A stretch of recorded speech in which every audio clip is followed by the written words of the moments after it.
This is kind of a weird tangent, but I was thinking about this the other day when I was on my scooter and I was at a red light, like I am normally with my scooter, with a bunch of other people on bikes and scooters, like all lined up at the red light, ready to cross the street. Yeah. And 9 times out of 10, when the light turns green, I'm the first person to notice and start crossing. And I always have this little like to myself when like I'm leading this like huge pack of like bikers like behind me because they just weren't fast enough when the light turned green. And it occurred to me the other day that I think I'm just better equipped to go when the light turns green because I have 10 years of experience of watching a cue light, waiting for it to turn a color and then do something with less than 2 seconds. It's going to happen. It's going to happen. Go. Yeah.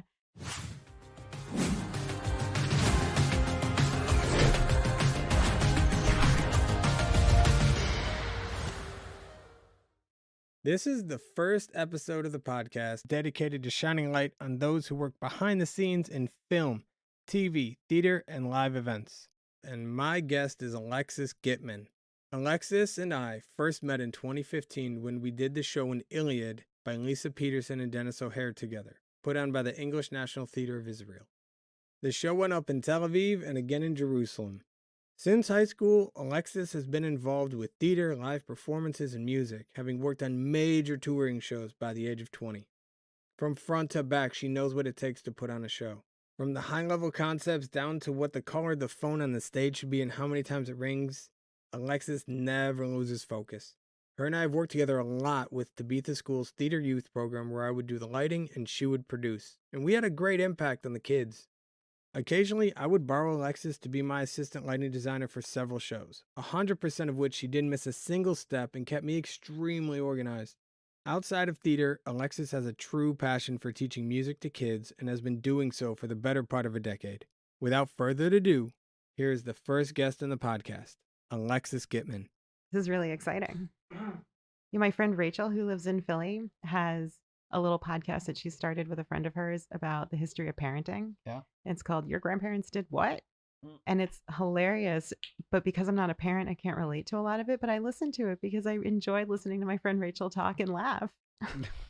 I have a friend, Rachel. She moved from here to America and back to here. That was my friend Rachel, too. But this is a different friend, Rachel. I know. Did you know that? Did I tell you that Rachel moved back to Bat Yam? She moved back to Israel and Bat Yam. She's back already? Yeah, I helped her move. She's like literally a block and a half away from where what happened? Didn't she get to the States? Yeah, she decided that starting over again in the U.S. versus continuing here wasn't really worth it because she already had a career path here.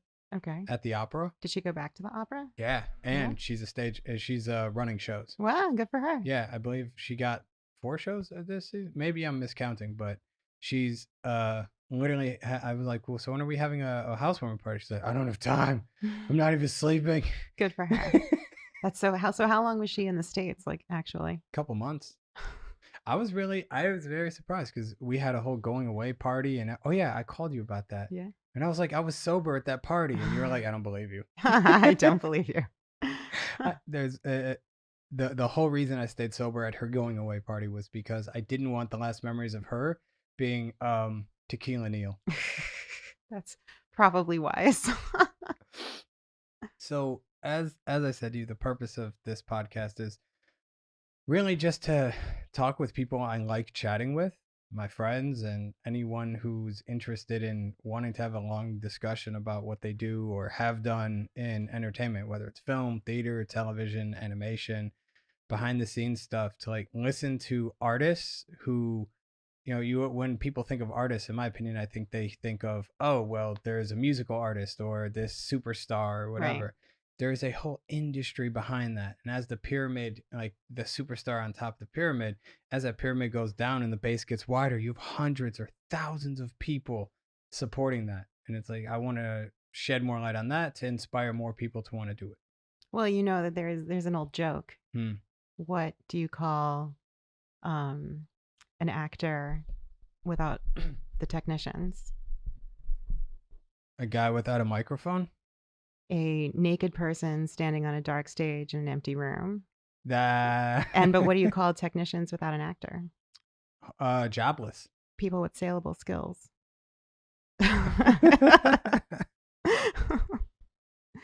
Yeah, we honestly, it's a back and forth. It really is, because without that star power and like You look at can't have one without the other. mm, Everybody's important. no, like look. I mean, yeah, you could name any superstar, and like I want to think of one like Lin Manuel Miranda. Hmm. Let's just think about his executive assistants. Hmm. He's doing Disney films. He's a busy guy. He's selling Hamilton. He's licensing. I'm assuming it's a licensing deal. He's licensing Hamilton, doing Hamilton worldwide. Hmm. There's the Broadway show. There's the Traveling American show. There's the West London. There's the West End show. I Yeah, don't know if it's in West End actually. I think it's right next to the London Eye in the main London theater. I don't know. Have you ever been there? To the London Eye? Yeah. Yes. Okay. That area is awesome. Yes. Do you remember Aussie from the stage? Aussie. No. So I wound up first, like one of the first or second time I was in London. One of the people from the stage, like early on in the stage, wound up being in London at the same time, and we all just hung out That's that fun. night. It was a lot of fun. That's cool. So for those who may listen, maybe no one listens to this. I know you because I was recommended to work on a show called The Iliad back Mhm. in 2015 An Iliad. An Iliad. I'm sorry. Not the Iliad. I worked on The Iliad. Yeah, no. Should I bring out Saul? And He was no, around? no. An Iliad. All right, An Iliad. And we met at Joanna's apartment. No, No? no. Whose apartment was it? We met. No. Okay. So you were recommended to work on the show. I was still teaching, but all the private schools were on strike. And we had the whole first month of school off because of the strike. And I had a slow summer and I was ready to go back to work. And then we didn't go back to work and I was looking for something to do.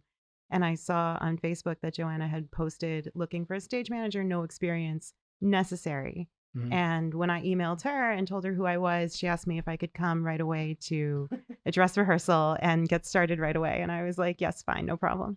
And so I met you at that rehearsal. It was a rehearsal? I thought it was the meeting.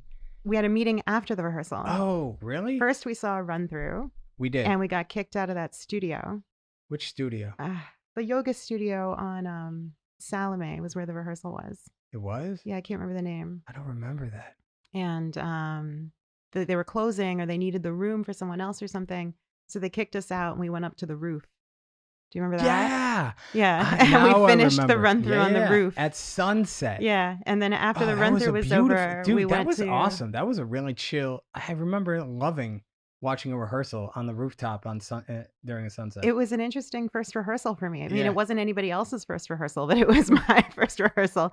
And I was trying to understand where they needed me and Jesse, sorry. That's cool. And what the play was about. And they just handed me the script when I walked in the door. And like I was just trying to get my head around. I knew nothing about it. I knew that there was a play and it needed a stage manager, and I got the job somehow over Facebook. So this first rehearsal that was half indoors, half outdoors was my first exposure to it. And then we had a meeting at a cafe that night. And that was when we spoke, even though we had met earlier. Okay. I remember. So I knew nothing about your background, like Right. at all. Why should you? Yeah. Why should you have? Well, I was now just a random Facebook girl. Here's the thing. Nowadays, when I find out who's on a production team, I research the hell out of them. Now. After Meeting me. Yeah, in general, yeah. Because I want to know like who, like, can I find any videos with them talking? What is their social, like, if I'm not trying to stalk them, I just want to know what type of possibly personality am I going to be running into, and also what is the body of work that they've done. I knew nothing about what you did, and in our first meeting we're like going over stuff, and I look over to you and I'm like, you should probably writing some of this stuff down. And I was. And I wasn't doing a lot of talking because I didn't really know anybody at the table, and it's really the stage manager's job to listen and put the pieces together and ask the questions that nobody else seems to be asking and make sure that everything is out in the open and everybody has all the information they need. Stage managers are a facilitator first and foremost. So I was listening and I was taking notes and I wasn't really interjecting because this was literally my first day on the job. Nothing, no prior knowledge, no prior like anything about this particular show. Jesse wants some mic time. And, oh, okay, Jesse. And then you just randomly turned to me and told me to write it down as if I wasn't doing that already. But I remember Joanna being like, "She is, Neil." I didn't. First Leave off, her alone. She knows what she's doing. I didn't see. I was sitting right next to you. I know. How often do I pay attention to things right next to me? Literally never. Here's what's weird. I will not be able to find stuff that's literally right in front of me. Mm-hmm. But when I wake up in the middle of the night, I'm like, all right, I know that I have an extra shirt over here. I know that I put my keys over here. I swear if I was blind, I would find things sooner. Because like I literally do not pay attention sometimes to things right in front of me. But it's going back to like us having said that, if I had known what your experiences were in theater, Mm-hmm. I would have never said that to you. No, and I believe that. But Like- like I think if we had been in a more formal theater situation, you probably wouldn't have even questioned. Like as far as you knew, I was just some like random girl. Like Joanna said, like, okay, I'm gonna find a stage manager, and here comes this random girl Yeah. in this kind of like non-professional, like hodgepodgey kind of weird production situation where like when I wrote to her, I thought that there was like a full scale company and a full scale like budget and like this was like an established group that like does shows. She made it sound very professional. Yes, and then I, get there and come to find out that it's just a girl who like wants to do a show every now and then who used to sing on cruise ships. And she like got a bunch of people to like do it, Do you which know what is she's cool. doing now? I'm sure something very important. Yeah, she still works for cruise lines, but Mhm. she literally basically manages and puts together talent Good for her. for these shows on the cruise ships. I'm sure she'd and be very trains good them. at that. Oh, she's Yeah. I've been following her on LinkedIn recently. We actually chatted like a few weeks ago. Mhm. She's been kicking ass. That's great. Good for her. Yeah, I'm That's happy for awesome. her. She really wanted to go. She's like, I want to go sing. Yeah. She's like, and Yeah. she just left the country to go sing. Yeah, I feel like she said that when she came back, there was going to be more shows with that company, Yeah. so to speak, that she put together. But yeah, she just never seen or heard from again. Yeah, that happens. It does happen. I think one of the things here with English speaking theater, is that there's too much market saturation happens too quickly. The interest in a show, I mean, I'm sure, the big shows, when Cats was here, I went to go see it and it was sold out. Yeah. And I'm sure they had more than one night because that show's expensive. Yeah. I'm sure if Hamilton ever comes here, that's going to be several shows, but it's going to be a traveling show in English. Yeah. At least I'm assuming. Maybe. Never know. That's true. They do have like other theaters around here. Like they license properties like Mary Poppins, Yeah. Peter Pan. Yeah. How do you say it? Les Mis? Les Mis. Les Mis? Les Mis, yeah. Yeah. It's hard to say. I think the problem with English speaking theater here is that it isn't done well on a consistent basis. And it's kind of haphazard. So like there isn't an audience yet that's like fully invested in a company or in a particular space or in a group or like there's the stage and they do some things sometimes and sometimes they're okay and sometimes they're less okay. But like yeah, but I think the people like Maya and Guy, who are two of the top people on the running the stage, I think they look at English speaking theater here and I'm not speaking on their behalf, but I think like expanding on what you said, it's so often the case that it's like, we're going to do an English speaking show. There's a lot of hype around it. Not so much financial ROI on the back end. And it's like hard to develop a community and like an audience when you don't always have the same place and like people don't know where to find you. Right. And you don't have like a season that people can plan for to like come and see. Right. Maybe buy tickets in advance. Like Center Stage is really set up nicely if they weren't in Renana. Oh, they're not in existence anymore. Oh, really? Yeah, thought I I just believe saw they an folded. advertisement Oh. for them recently for something. I remember seeing Daniela saying they closed the doors. Oh, wow. Well, something like that, Maybe I'm wrong. but here, like in Tel Aviv, Mhm. I think could be successful if they develop their reputation for doing good shows well, The on a the regular basis. the most recent show the stage did was another miscast. I think it was now miscast 4. Hmm. And before that it was I was actually a part of the show. Why can't I remember the name of the show? I did the lights for the show. I forget the name of it. It happens. The I'm going to look that up.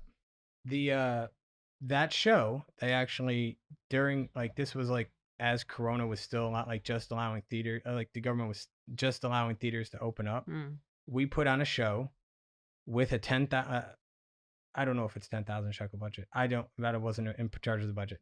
But we spent money on lights. Hmm. We spent money on equipment, Hmm. and it was put to use. And we Hmm. had set design. We had an actual set, with some stairs Hmm. that were safe. Hmm. It's amazing. I actually reached out to a contact in theater, and hang on. I reached out to a contact in theater and I was like, I need some stairs and some flats. I wound up going over to the warehouse and they were like, all right, we're getting rid of this, this, and this. I'm like, I want that podium. I want those stairs. So I had like actually welded, professionally done stairs. They were heavy as hell, I bet they were. pain in the ass to transport, but they worked. Nice. Mm-hmm. So the productions. Where is past productions? I know. Rumors by Neil Simon. I can't believe I didn't remember that. That's okay. Anyways, yeah, and that show turned a profit, Good. but there was It's no about time. but there was no follow through Right. on getting another show up and going with Right. that. One of the people has an idea. He wants to be part of the podcast I'm creating. His name's Hunter. He's a director, Mhm. and he had an idea for cabaret, like real The cabaret. musical? No, Like a cabaret experience here in night? Tel Aviv, Okay. and finding a sponsor for it, like a gin sponsor to sponsor the alcohol, Okay. and see if we can do something. See if that could be done. I haven't talked to him in a while. I don't know how that's going. That's interesting. Yeah, I think that could work, especially in summer in Tel Aviv. I think that could work, going all the way into October. Yeah. If you have it once a week, and you could get an alcohol sponsor, Yeah. and then let the bar keep the let the place keep the bar, bar like the money from the alcohol, and then figure out the split on the door. You need to have some like really excellent performers to sustain a cabaret night. Yeah, that's the thing. Not these like amateurs just graduated from theater school. Yeah, I know. Made Aliyah. No, especially cabaret, because cabaret, you're half clothed or half naked, depending on And alone on a and alone stage. on a stage Under or a with somebody spotlight. else. Yeah, under a spotlight. You have to get the attention of the whole audience. Yeah. Otherwise, it's just not gonna go anywhere, and it's gonna be really weird. Like, oh, he's moving around weird. Yeah, you don't have the benefit of a script. Yeah, no. Or plot. Oh, I want to travel back. Okay. High school. Whoa. To you. That's back. Yeah. Okay. I want to go back. Okay. 50 years. 50. Way back to the late 90s. Yeah. So late 90s. How did you get involved in theater? It's even further back than the late 90s. What? Okay, early 80s. You were 7.5 years old. No, not that old. Neil Simon 80s. shows up at your school. So, no, what happened was, how did I get involved in theater is an excellent question. Yeah. When I was in elementary school, there was a traveling children's troupe that came to my school out of Missoula, Michigan, Arkansas. Kalamazoo? No, Missoula. They were called the Missoula Children's Theater. Where's Missoula in Michigan? Not Michigan, maybe like Montana. Okay. I don't know, one of these like middle states. All right. From the East Coast, sorry. Anyway, we were living actually in Guam at the time.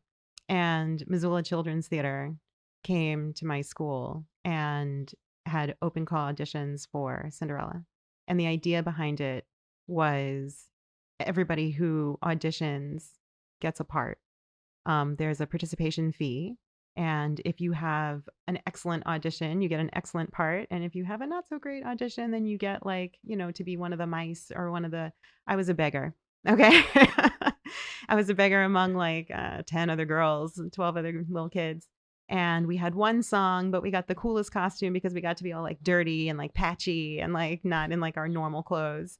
But I really loved the experience of participating in that. And that stuck with me. And my English teacher the next year suggested to my mom, now I'm in fifth grade. Okay.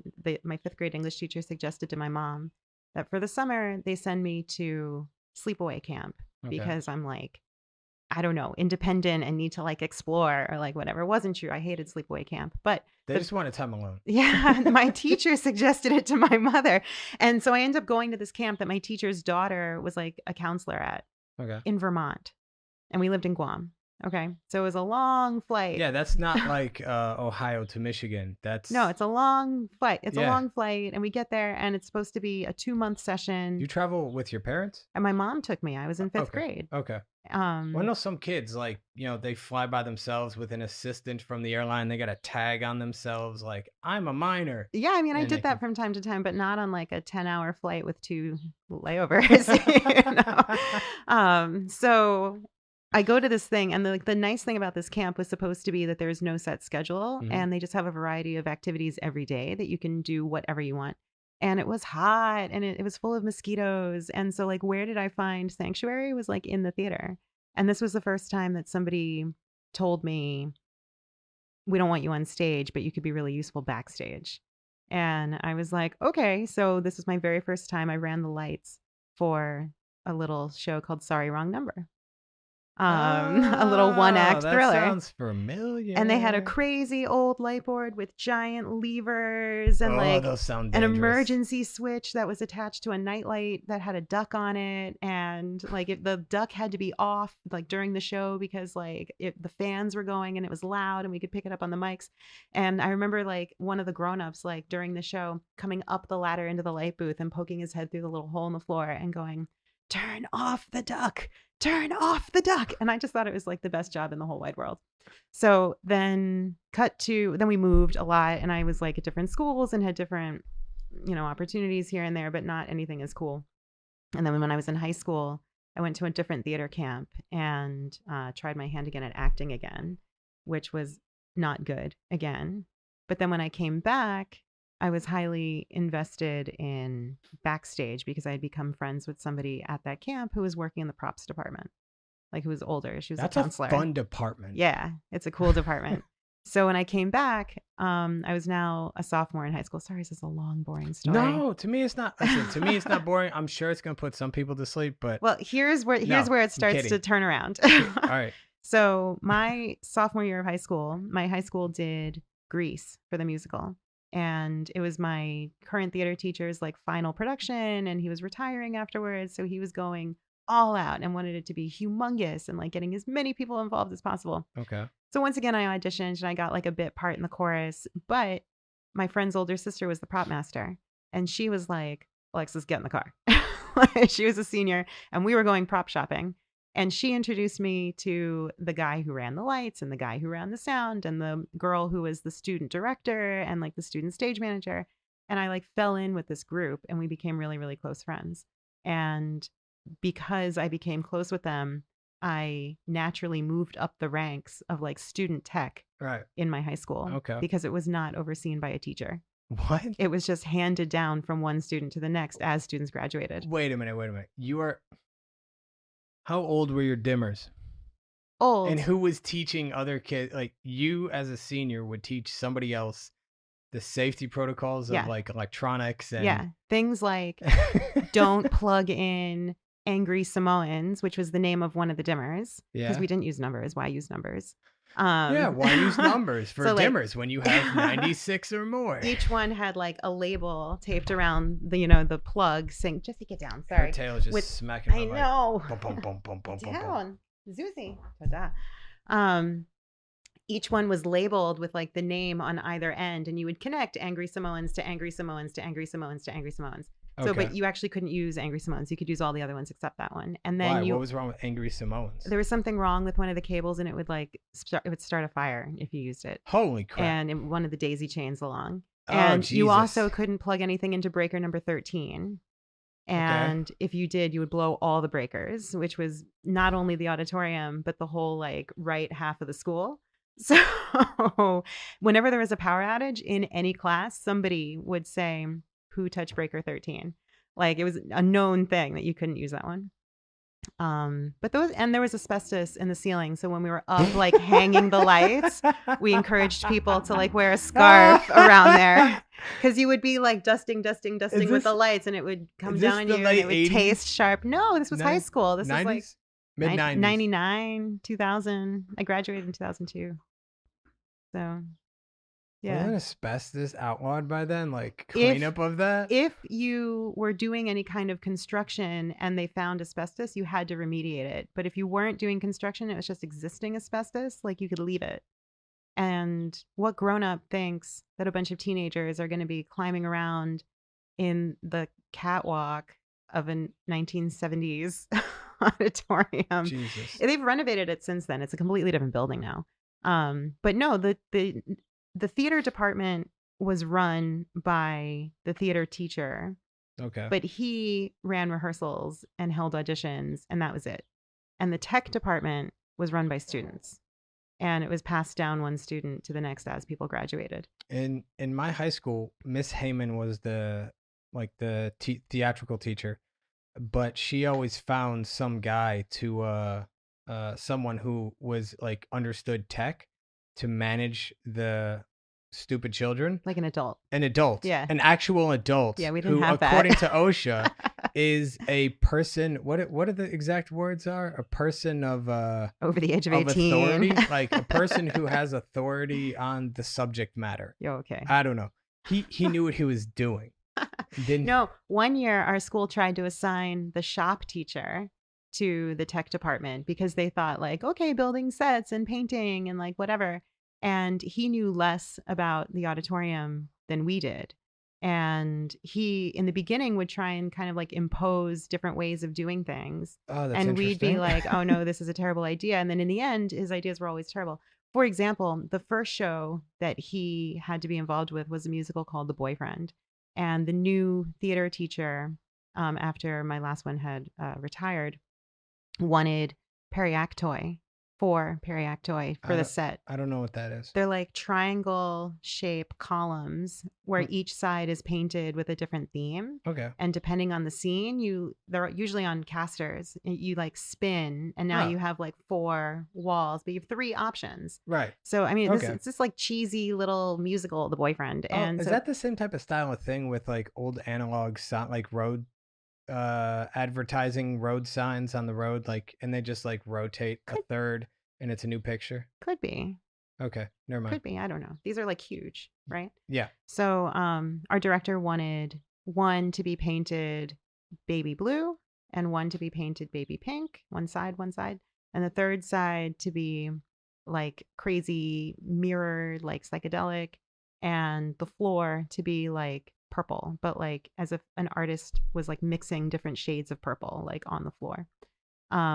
So we had to build these 4 periactoi, and we knew that the ceiling was, I don't know how, like, let's say it was 16 feet tall. I have no idea. I can't remember now. It was tall. It was tall. It was really tall. This tech teacher, I forget his name, the wood shop teacher, built them laying down because, like, why would you build them standing up? And we kept saying to him, no, we've been down this road with flats in the past, and you have to build them shorter because when you go to stand them up, there's no room on the diagonal to get them all the way up. They may be able to stand vertically after they're built, but we know from experience that you can't stand them up. Right. And he argued with us and argued, and we taught him how to stretch flats because we weren't using plywood or steel. What were you using? Muslin. Like 2x4s and muslin. Okay. So we taught him how to stretch flats, and we connected them together and we built them to his specifications and painted them while they were laying down. So they were stretched, sized, painted, ready to go. but they were too big. And we all came into rehearsal one day, and he had just taken a Sawzall and cut the tops off of these muslin flats that, of course, were not perfectly stretched anymore, and now had all these like wrinkles, and because the top 3 or 4 feet had been cut off of each periactoid. And yeah, he was kind of a nightmare to deal with. But the teachers knew when there was a choir concert, when there was a band concert, that they had to come to, specific students to turn the lights on, to turn the mics on, to, open the audience doors, to work the house lights, to do anything. We had keys to the auditorium. We had keys to the prop room in the back. We had keys to the school sometimes because we were there painting late into the night, and they just trusted us. They were like, no one else knows how to do this shit. Like, these kids just do it. They haven't burned anything down yet. No one's died yet. Safety record is 0 casualties. Yeah, and we had a grand old time doing it. Keep on going. Yeah. Asbestos, kids running electric. We knew what to avoid. I gotcha. Yeah. It was great. Who's the first person to find out about Dimmer 13? Oh, I don't know. When live? Hopefully. I don't know. All right. When I was there was this what's it called? There was an urban legend of a kid that had graduated a few years before my arrival, and his name was Andy Byrne, and he was the sound guy. But he, according to legend, had like Einstein electrocuted hair and walked around as if he actually had been electrocuted one too many times, like muttering to himself and performing experiments and like, frightening non-theater people if they came into the auditorium randomly. And he was kind of made out to be this like mad scientist genius. And every time there was a cautionary tale, it involved Andy somehow. Where like, Andy once did this and this happened to him, or Andy once accidentally did that and then this fire started. Or there were these 2 pom-poms from cheerleaders that were like up on one of the monitors that are like permanently hanging from the ceiling, like the sound monitors. Yeah. And the story behind those pom-poms was that 2 cheerleaders came into the auditorium one day when Andy was cutting class, and they were walking across the stage, and Andy came out of nowhere and grabbed their pom-poms and screamed, this isn't a pass-through. You can't just walk through here. And threw the pom-poms up into the ceiling. 16 feet in the air. Supposedly. And then they stuck there forever. And had they not demolished the whole school and then rebuilt it, they probably would still be there today. Oh. They wound up, as in the high school I went to, they redid the entire theater recently. Nice. I wound up just wondering, like, going down memory lane, and I was like, oh my God, they totally redid it. It looks absolutely gorgeous now. And there was one picture I found of the place under construction. I was like, ugh. That's not a good look. It was really due for redo. I think it was basically the same tech that had been there since like the 70s. Yeah, makes sense. Just time to redo it. Yeah, because with things like that in general, unless it's a school that specifically focuses on the arts and understands the need for like newer, updated equipment, the idea is if it's not broken, don't replace it. If it still works, we don't need a new one. Well, that's kind of ironic because my high school has every year a talent show called, I think it's Black and Gold or White and Gold, something like that. Okay. It's 2 of the school colors. And actually, it's not even just students from the high school. Like other students from different high schools have been in that show in the past. It's like regionally, it's like an actually good talent high school show. One of the kids who was doing it when I was in high school, his name's Brian. I want to say Brian Kaufman. He was doing magic, and in high school, I believe he was making enough money to have bought his own Porsche Boxster. And From magic? And was traveling his own magic shows in high school. Wow.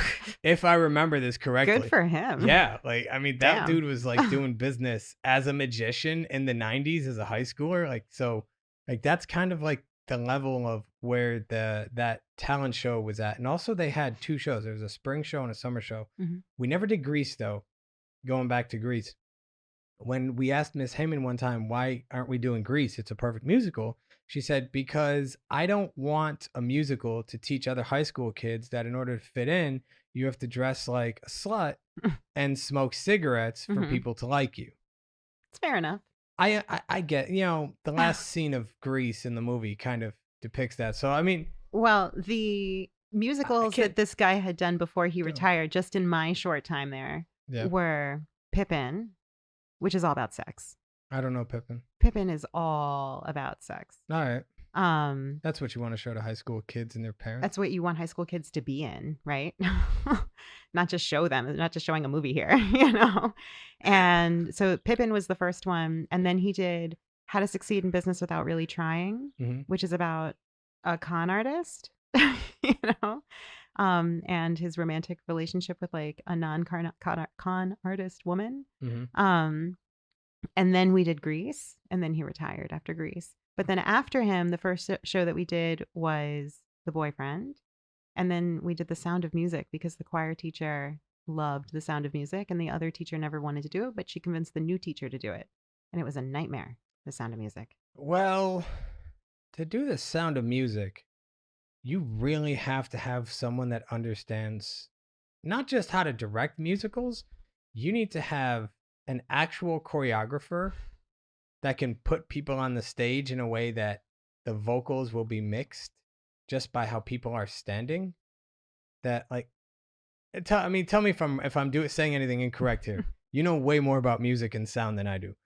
Like, and you also need someone who can vocally teach these kids how to do what they are doing, because Yeah. that's not like Grease where you can kind of like sing but also like say what you're singing.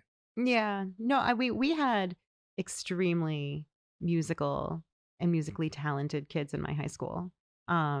Sparta was kind of known as a public high school that churned out amazing artists. I mean, there were 120 kids in the choir, 120 kids in the marching band. Like to be involved in the music and the theater in my high school was as prestigious as being involved in the sports. If not maybe even a little bit more so. Sports weren't like a huge thing. They were big, but like they weren't huge. Um, but it was very student run and student driven, which is what made it really nice. Um, for the musical, the choir director got involved, and the theater teacher obviously was involved directing it. And they used to bring in a choreographer, I remember as well. And like the shows were good. They were like known in the little region as being like decent, worthwhile high school shows. Um, but it was way more fun working on the shows backstage than being in the actual shows for me anyway. Wearing the headset was really cool when you're a teenager. Hell yeah, you feel powerful Yeah. wearing that headset. Yeah. And in Greece, oh my God, we had such a good time. Well, you're bringing back all these memories. We had such a good time on the tech in Greece, because this kid who got cast as the teen angel Mhm. was this uh, earnest, obnoxious, boy who kind of had like a very high opinion of himself, and he was singing all the time, and he was kind of walking around with that like pompous and so his costume was a white polyester Elvis suit, and the way it was blocked was that, well, we had a set, if you can imagine, that was like two smaller platforms, or maybe like 4 feet off the ground, and then like a tall 6 foot platform in the middle that has garage doors that open like this where grease lightning comes out. Yeah. And then like on top of the middle platform against the back wall, there's a jukebox that was wired to light up and opens and lets the teen angel out. And when it opens on the inside, there's two Fresnels, and it's covered in shiny mylar, and it's like a very magical, dreamy Earth angel. moment when he comes out of the jukebox and the inside is all sparkly and shiny and like disco bally. So this poor kid, the teen angel sequence isn't until a little bit later in the show, and we could have put him in there during intermission, but He was the angel with one of the pink ladies on the steps. yeah, Okay. like go back to high school, that Yeah. guy. So he we could have put him in there during intermission. We didn't. We told him he had to go in from the top of the show. So like it's hot in there. We could have turned the lights on in there just before. Wait, he had to be there from the top of the show? Yeah. That's a long time to Yeah. be doing nothing. Yeah. I would have brought a Game Boy. No, because you're on stage. Oh, he's on stage He's in in the the scene? jukebox. No, he's in the jukebox. He's physically in this jukebox the Yeah. whole time? Yeah. I would have brought a Game Boy. Well, so it gets No, worse. Game Boys didn't have backlights back then. So we could have just turned the lights on right before it was time for him to open the jukebox and like make his appearance and entrance and go out. But, you know, you got to get it nice and warm in there because of his white polyester suit that he was sweating through like nobody's business. It's like And he's then, working out, not moving. yeah, totally. He's in the sauna for like the first 40 minutes of the show. And then when he came out after he comes out of the jukebox and he steps forward onto the, you know, rest of the platform, he's supposed to gently glide down to the floor of the stage from the top of the 6-foot platform by putting his foot in what we used to call a noose that would come out of the ceiling that was just attached to a couple of pulleys, and random techie backstage was like counterweighting the other side. So he would glide and, you know, Joe McDonald would fly backstage. And then at the end of the song, he puts his foot back in the noose and 3 or 4 people gently heave and he glides back up to the top like magic and he goes back into the jukebox and that's the end of his scene for the whole show, right? Okay. On the last night of the show, it was like a known thing that the kids take advantage of the last night and like pull pranks and like do things that they said that they wanted to do that they weren't allowed to do, but it's the last night. Like, what are you going to do? You know? Fuck up the audience perspective on how you run shows. So like poor Jeff came out of the jukebox drenched in sweat. Like his white polyester suit was see-through with sweat. Ugh, And so his like hair was sticking to the sides of his face. His makeup was running. It was terrible. And then he tried to come down in the noose, and Joe dropped him.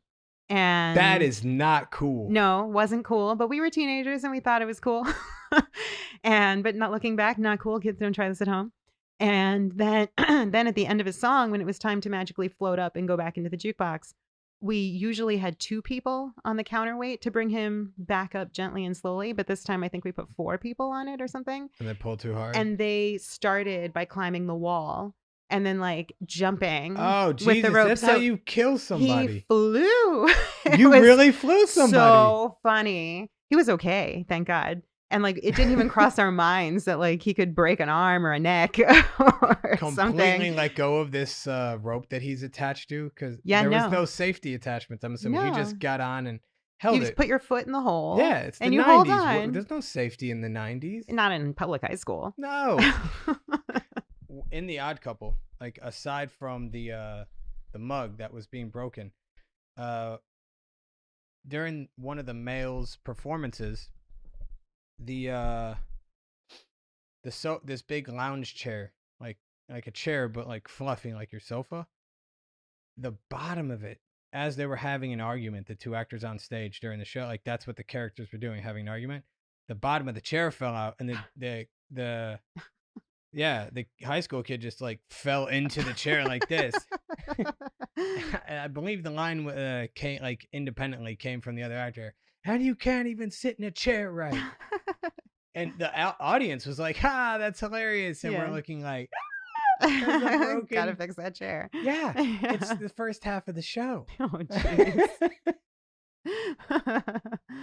It's the first half of the show. We're just like, what do we do? The curtain drops for intermission, and I thought, and I came up with an idea while my teacher, while Miss Heyman was freaking out. She's like, "What are we gonna do? We don't have another chair."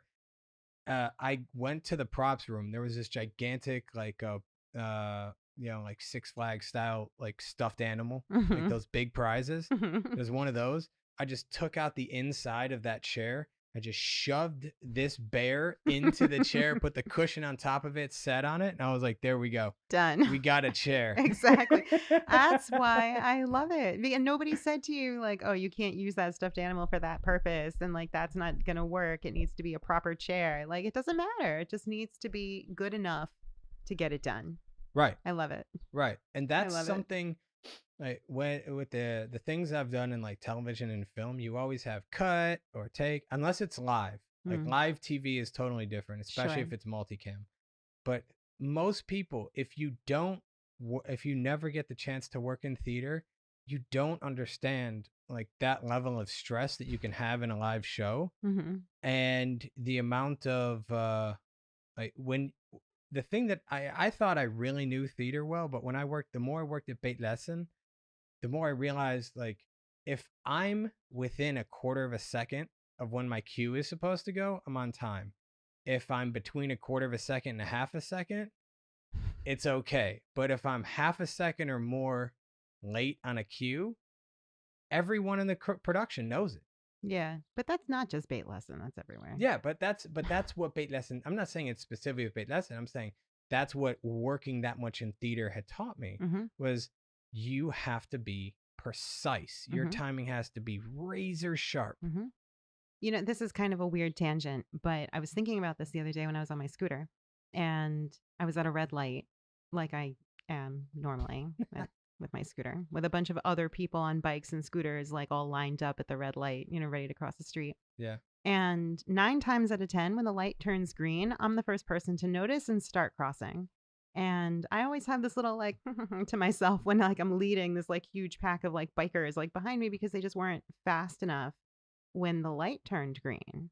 And it occurred to me the other day that I think I'm just better equipped to go when the light turns green because I have 10 years of experience of watching a cue light, waiting for it to turn a color and then do something with less than 2 seconds. It's going to happen. It's going to happen. Go. Yeah. At one time, I worked on the traveling tour of Sleeping Beauty with the Young Vic Theatre Company out of London when they came to New York. And they needed their assistant stage manager was pregnant. She couldn't work in New York during that time of her pregnancy, so they needed somebody else. They brought me in, and her job was to live in the set, like under the set during the show, and make it rotate and go up and down. And like the set was 3 concentric circles. Like the middle circle was a platform with a trapdoor. And mechanically, it went up and down, and the actor on stage could open the trapdoor and like disappear. Okay. And then the middle circle was stationary at a really big rake. And then the outside circle was at an opposite rake, but would spin. And it would spin with me under the set, in the set, like pushing and like walking. And so if I ran, it moved fast. If I walked, it moved slow, you know? So like this was really my job, was to catch actors and stuff coming through the trapdoor, send things up through the trapdoor, and rotate the set. And it was all on a cue light. And, because you can't talk, you know, like I have a headset on for emergencies, but you can't, you know, standing by, you know, you're on stage, you know, there are actors over your head. So most of my communication was through this light, and it would come on and it would start to blink, and I would push it and it would stop blinking, and it would stop blinking up in the booth to say that I saw the light. Okay. And then it would change colors, and then that would be go, and then it would go off, and that would be stop. And here's me under the set, like walking along all like hunchback, you know, and then running and listening to the music and then stopping. Like it was a fun show. But after a while, you memorize the script in your head. You know where you're supposed to be and when you're supposed to be there. Yes, but from time to time, Jesse, you're supposed to be at the front door. From time to time, the actors skip parts or they forget lines and things get jumbled around, and then you just have to like be ready to go on the fly. Did you see Madonna's MDNA tour stage? No. Like there were trap doors like crazy throughout the whole thing, and the way people had to go in and out, it was absolutely like very razor tight. And like the watching some behind the scenes of how you had to rehearse to like be at that level to do that and do it safely, just phenomenal. Phenomenal. Yeah. You started going in a direction I wanted to ask you more about because I don't know too much about this. One of the shows we were working, and we'll get to the shows that we did together, but I remember one of the shows we were working, I was like, have you ever thought about doing this professionally? Like this was like years after I already said you should be writing stuff down, and I still didn't know this about you, and I don't know how. I play it close to the vest. So after high school, you wound up working on some very huge intellectual property shows at a pretty responsible position, kind of like what you just mentioned. Tell me how you got from high school to that in some of those shows. Well, I knew I had to go to college, and I wanted to go to college for stage management, and nobody in my family understood it, including my parents. Most people don't. It's a weird thing. No. Yeah. Well, most people don't understand that there are other jobs than like acting when it comes to theater. Maybe more people understand it today, but not when I was graduating. My mom was like, be a teacher, be a business person, double major, Yeah. this and that, da, da, da, whatever. Anyway, she ran into my drama teacher from high school in the grocery store one day, and she said to him, Alexis really wants to do this. She's like really been bitten by the bug. And he said to her, you should let her. If anybody can make it work, she can. If anyone's going to be successful doing this, she's going to be. And my mom came home from the grocery store that day and was like, I've thought about it and I support you. Go and do whatever you want. So I ended up going to university specifically for stage management. So that's what my first degree is in. I have a BFA in stage management Nice. specifically. Okay. And through that experience and working with people at Rutgers and meeting people through Rutgers, I had a lot of opportunities that were available to me. But more importantly, when we all dissipated during the summer and everybody would go and work on their own things, for summer stock or whatever, we were meeting new people. And then at some point we were introducing the new people that we were meeting to the people we were going to school with. And inevitably in every project, you have a point where somebody says, who knows a stage manager? Who knows a lighting designer? Who knows a costume designer? Like, we need a prop master now, like whatever. We need an extra pair of hands backstage. Who knows somebody we can call? And the people that you call are the people that you've worked with before and your Right. friends that can do the job and you can trust. Right. So that's really how I got a lot of my jobs, was just from like working with the right people and developing a relationship with them early on, and then riding their coattails. I guess. That's a lot of people do that. I mean, did it. yeah, you develop a name and a reputation, and that's it. I wouldn't say it's necessarily riding people's coattails. No, It's more yeah. because here's the thing: if you're riding someone's coattails, if you don't perform, what's Jessie doing? She's gonna have a bald spot if she doesn't stop. Oh, she likes that one spot too much. Gotcha. If you aren't good at your job, No, people don't call you. people don't call you back. Yeah. There is one guy though that I worked with on the Detroit Auto Show who was a complete follow up. I don't understand how he stayed there, or if it was like union regulations as to why they. But like he burned out multiple power tools, and this was before I knew that. He asked if he could borrow my drill one time. I was like, yeah, sure. He picks up my drill. It's my own personal drill. So it's using the bottom of the battery, holding the drill handle as a hammer. And I'm like, what are you doing? Why He's didn't like, you just ask for a hammer? I was like, I just need to hammer something in. I was like, ask me for a hammer. Yeah, obviously. Right tool for the job. It's the first thing they teach you in theater school. He kept coming back. Like he broke. He was, anyways. Usually, if you don't perform well, you won't come back the next day. Yeah. Oh, it's certainly not for the next production. Yeah. Yeah. So that's I get it. Like so I wouldn't say riding people. I get the riding people's coattails because it's like I know this person. They Yeah, it just always felt like somebody was calling me and saying, "Hey, what are you doing? Do you need a job?" And I would be like, "Sure."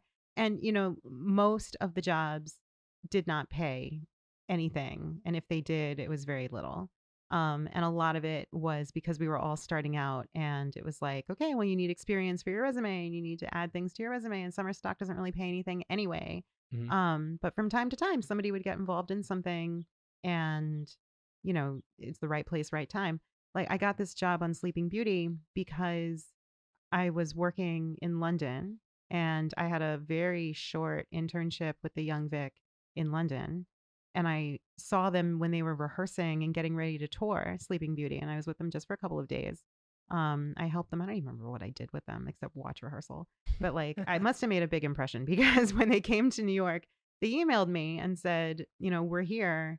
Our ASM can't do the job. She has to go back home. Do you want to come and do her job? They didn't advertise a post. They knew that I was in the area. They knew that I would probably be interested, and they needed somebody, and I was right across the river. So just jumped on the train. I got to say, having someone that wants to show up Oh, yeah. and help. Yeah. That is I will take that person any day over the person who has 10,000 hours and shows up and goes, I know what I'm doing. Yeah, for sure. For sure. I mean, the most important thing that you can do in any new job, but especially in a tech job, when you're coming in, you're the new guy in the theater, right? Even if you have thousands and thousands of hours of experience and hundreds of shows under your belt, the most important thing to do is come in and just kind of observe for the first few minutes and listen and ask some questions and like get the lay of the land. Like you really can't come into this guns blazing and know it all because every house is different, every group is different, every show has different needs, every director is different, everybody works differently. Like, Even if it's the same people. mm-hmm. Like when at Beit Lesson, one of the shows we were touring, I believe it's called Mugbalim.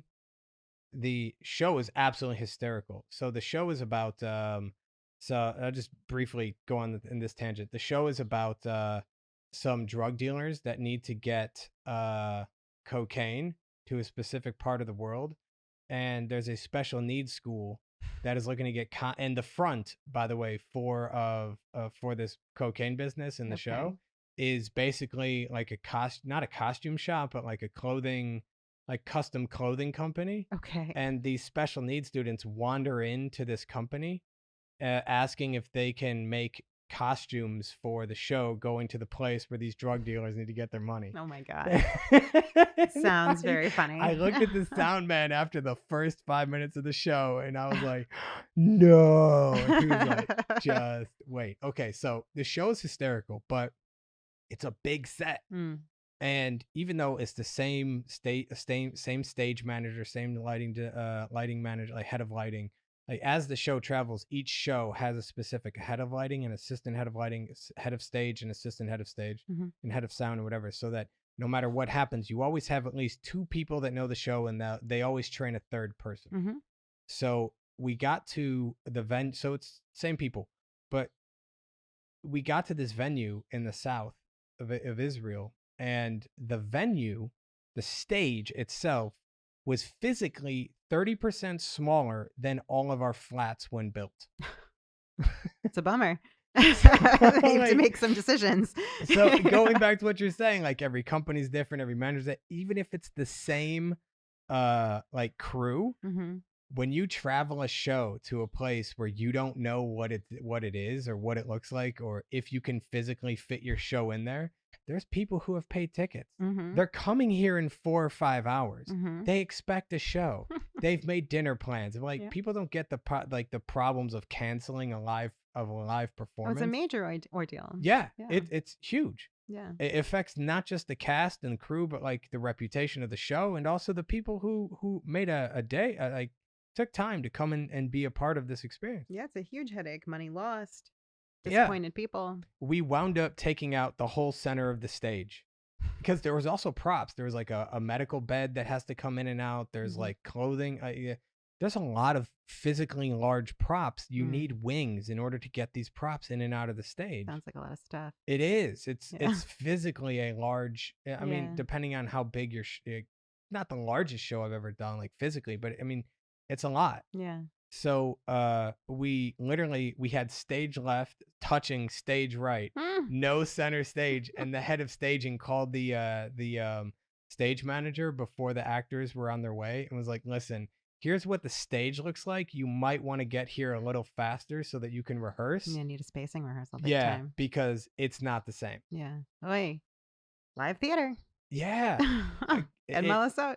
In Minnesota, you have to figure out those solutions. Yeah. And you must have made an impression for them to call you for something, because you must have figured out a solution for something that made them want to call you back. I guess. I don't even remember what I did with them, but it was fun. I remember liking them and I remember enjoying my time with them. But everything in London was magical when I was there. You know, you're working for the Globe, working with these amazing artists, living in this amazing city. Like, you're 20 years old. Yeah, of course, that's amazing. Everything's incredible. There's like rainbows shooting out of my head, but you know, it's amazing. But yeah, so what was even more amazing about that was that my school, Rutgers, had a policy against students taking outside employment during the school year. Okay. You were allowed to do summer work, but like during the school year, they didn't want anything pulling focus from whatever production you had going on at school or your homework or blah, blah, blah. I get. Is that a legally binding thing that they could like enforce? You signed a contract in the beginning that you wouldn't accept outside work without approval. But so I went for this like interview that I guess wasn't really an interview as much as a face-to-face, let's just check in and make sure you really want this job meeting. And I came to my supervisor's office and she was this awesome old stage manager, who just was like, had seen it all, done it all, heard it all. She had a Yeah. solution for everything. She taught my stage management class. She's amazing. Anyway, she's the head of the program.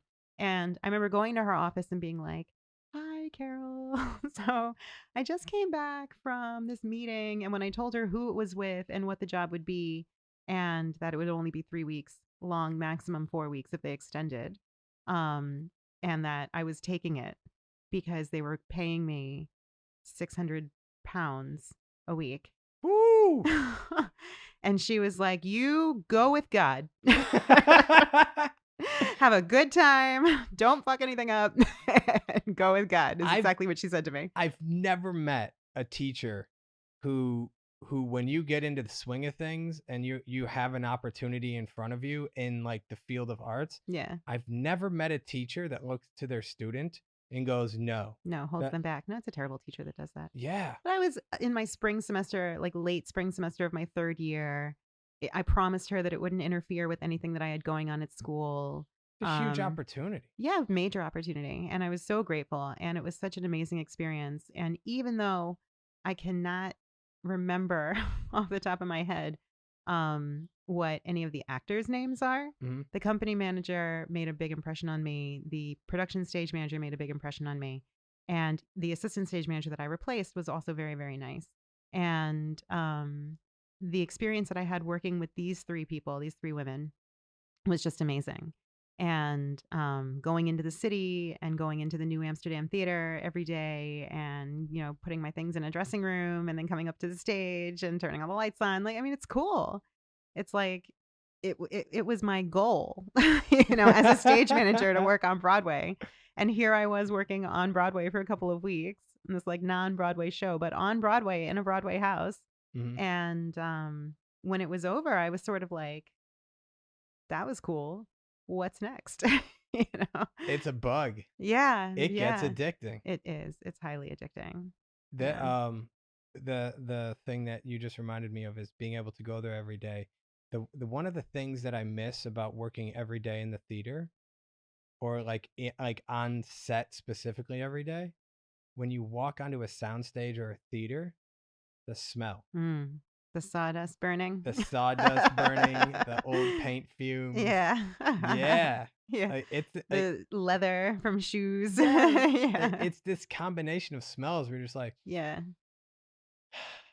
It's distinct for yeah, sure. it really is. Yeah. Call me crazy. No, no, you're not crazy. I understand it. I miss it too. So you graduated, Mm-hmm. and were you able to pick up like with this crew at all again? Like, how did you go?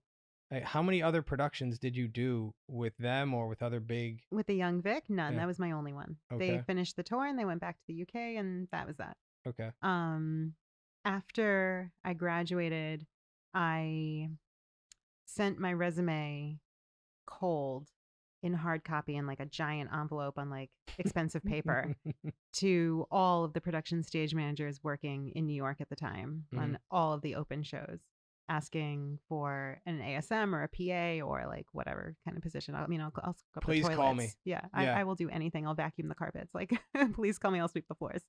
And of course, I didn't hear from any of them because they're very busy people and they weren't looking for anybody. Um, so I started temping. And while I was temping, I saw on Playbill that the Rep Theater in Boston, called ART, the American Repertory Theater, was looking for a assistant stage manager. Okay. And I applied for that job, and they called me for an interview, and I went up to Boston and I interviewed, and it was a strange interview. And I got the job, and the next day I was moving up to Boston and starting to work on rehearsals at ART. What Um, was strange about the interview? um, the production stage manager was this nice man named Chris. He was a little bit older, and the stage manager that I was going to be working for directly was a girl named Amy. And I think they were both employees of the theater. Um, and it was a union show, but they needed a non-union stage manager, which is why they were interviewing me. And Amy was the only necessary union member on the stage management team. And I remember not really knowing how to answer their questions. And I remember Amy at some point being like, how are you with working with crazy directors who constantly change their mind and never really know what they want and have mood swings? And I distinctly remember being like, isn't that all directors? Like, I've never met a director who doesn't do that. And I don't remember much of the interview after that. When I got the job, I ended up getting along with the director very, very, very well. It was a weird situation because the director was also the artistic director at the time. And in the middle of the rehearsal process, the board replaced him. So he was angry I would be too. Like, and offended okay. and kind of like riding out his last performance and his last production in a theater that basically just told him that he's unwelcome and unwanted and for being too like out there. And That's got to be a rough call, though, having to change directors in the middle of a. well, they didn't change directors, they just replaced him as artistic director, so he stayed on the show, and then when the show was over he was out of the job. So but the artistic director of the whole theater was hired a different person. Um, Ouch. yeah. So he was really funny, and I got him, and I got his like humor, and I got his like artistry. And the day that they officially let him go, he didn't want to go back to his office, and he came to rehearsal, and he came over to me privately, and he said, I need you to go to my office. And, like, rehearsal space was way far away from the theater, like across town. Like, I need you to go back to the theater. I need you to go to my office. I need some things from my office. And I was like, okay, whatever you want, I'll go get for you. Not really understanding what's going on or what had just happened with him. He asked me for his bag. Fair enough. His 2 suits that were hanging behind the door. Also fair enough. And his weed. This was in 2003. Awesome. And I was like, you're what now? And he's like, oh, my weed. I need my weed. Yes, I need my weed. And you told me to go into his desk drawer, told me exactly where it was. And it wasn't like a little dime bag of weed. It was like weed. He's got like a pound. Not a just there. pound. It definitely maybe like an ounce and a half, maybe 2 ounces. Like, it was a lot of weed for like little 22-year-old me. And I he asked me not to tell anybody and not to say anything to anybody when I went into the theater, and just to go into his office and like take his stuff and go and come back to him and bring it over to him. But like, how? I mean, I really felt uncomfortable walking back into our rehearsal with his backpack, his dry cleaning, and his like 2 ounces of weed. You're either an And assistant or girlfriend. I was, everybody knew I was the ASM on the show. Right. You know, what was I doing in his office? Who knew? So like I went and I brought I picked up his stuff, and I came back to rehearsal, and I gave him his stuff, but I didn't know how to just like give him his weed, and I didn't want to like go into his bag. And the reasonable thing to do would be to put it in his bag and give him his whole bag. So you just walked on stage and held But out like, the I know bag of weed, like, here's I your didn't want weed. to I didn't want to go through his bag, and I didn't want to open his bag and like invade his privacy. So I gave him everything but the weed, and I kept the weed in my bag. And I told him that I would give it to him whenever he wanted, but that I didn't know how. And he sort of like, you know, at like how young I was, and rolled his eyes, and then came during our 10-minute break and like just got it and walked away with it. This giant Ziploc bag. Um, but the experience on that show was great. I got along well with the director. I got along well with the PA. I got along well with the ME, and the technical director. What is the ME for people that don't know? Oh, sorry, the master electrician of the house. He and I got along very well. The only person that I didn't get along with was my boss, Amy, who I was assisting. And it made for a miserable experience. Miserable. Miserable. I did my job as well as I could. Couldn't read her mind. She wasn't the best communicator. Maybe she was with other people. She wasn't with me. We were like oil and water. And I don't know why she hired me in the first place. But Sometimes it's just that dynamic just happens. You don't really know it's going to be that bad until you're no. actually in it. Yeah. And then you're just like, oh God, what am I doing here? And then you're Yeah. like, well, I'm here and this is my income. So what do I do now? And I've made a commitment, and these people are counting on me. And I Yeah. can't just quit, you know.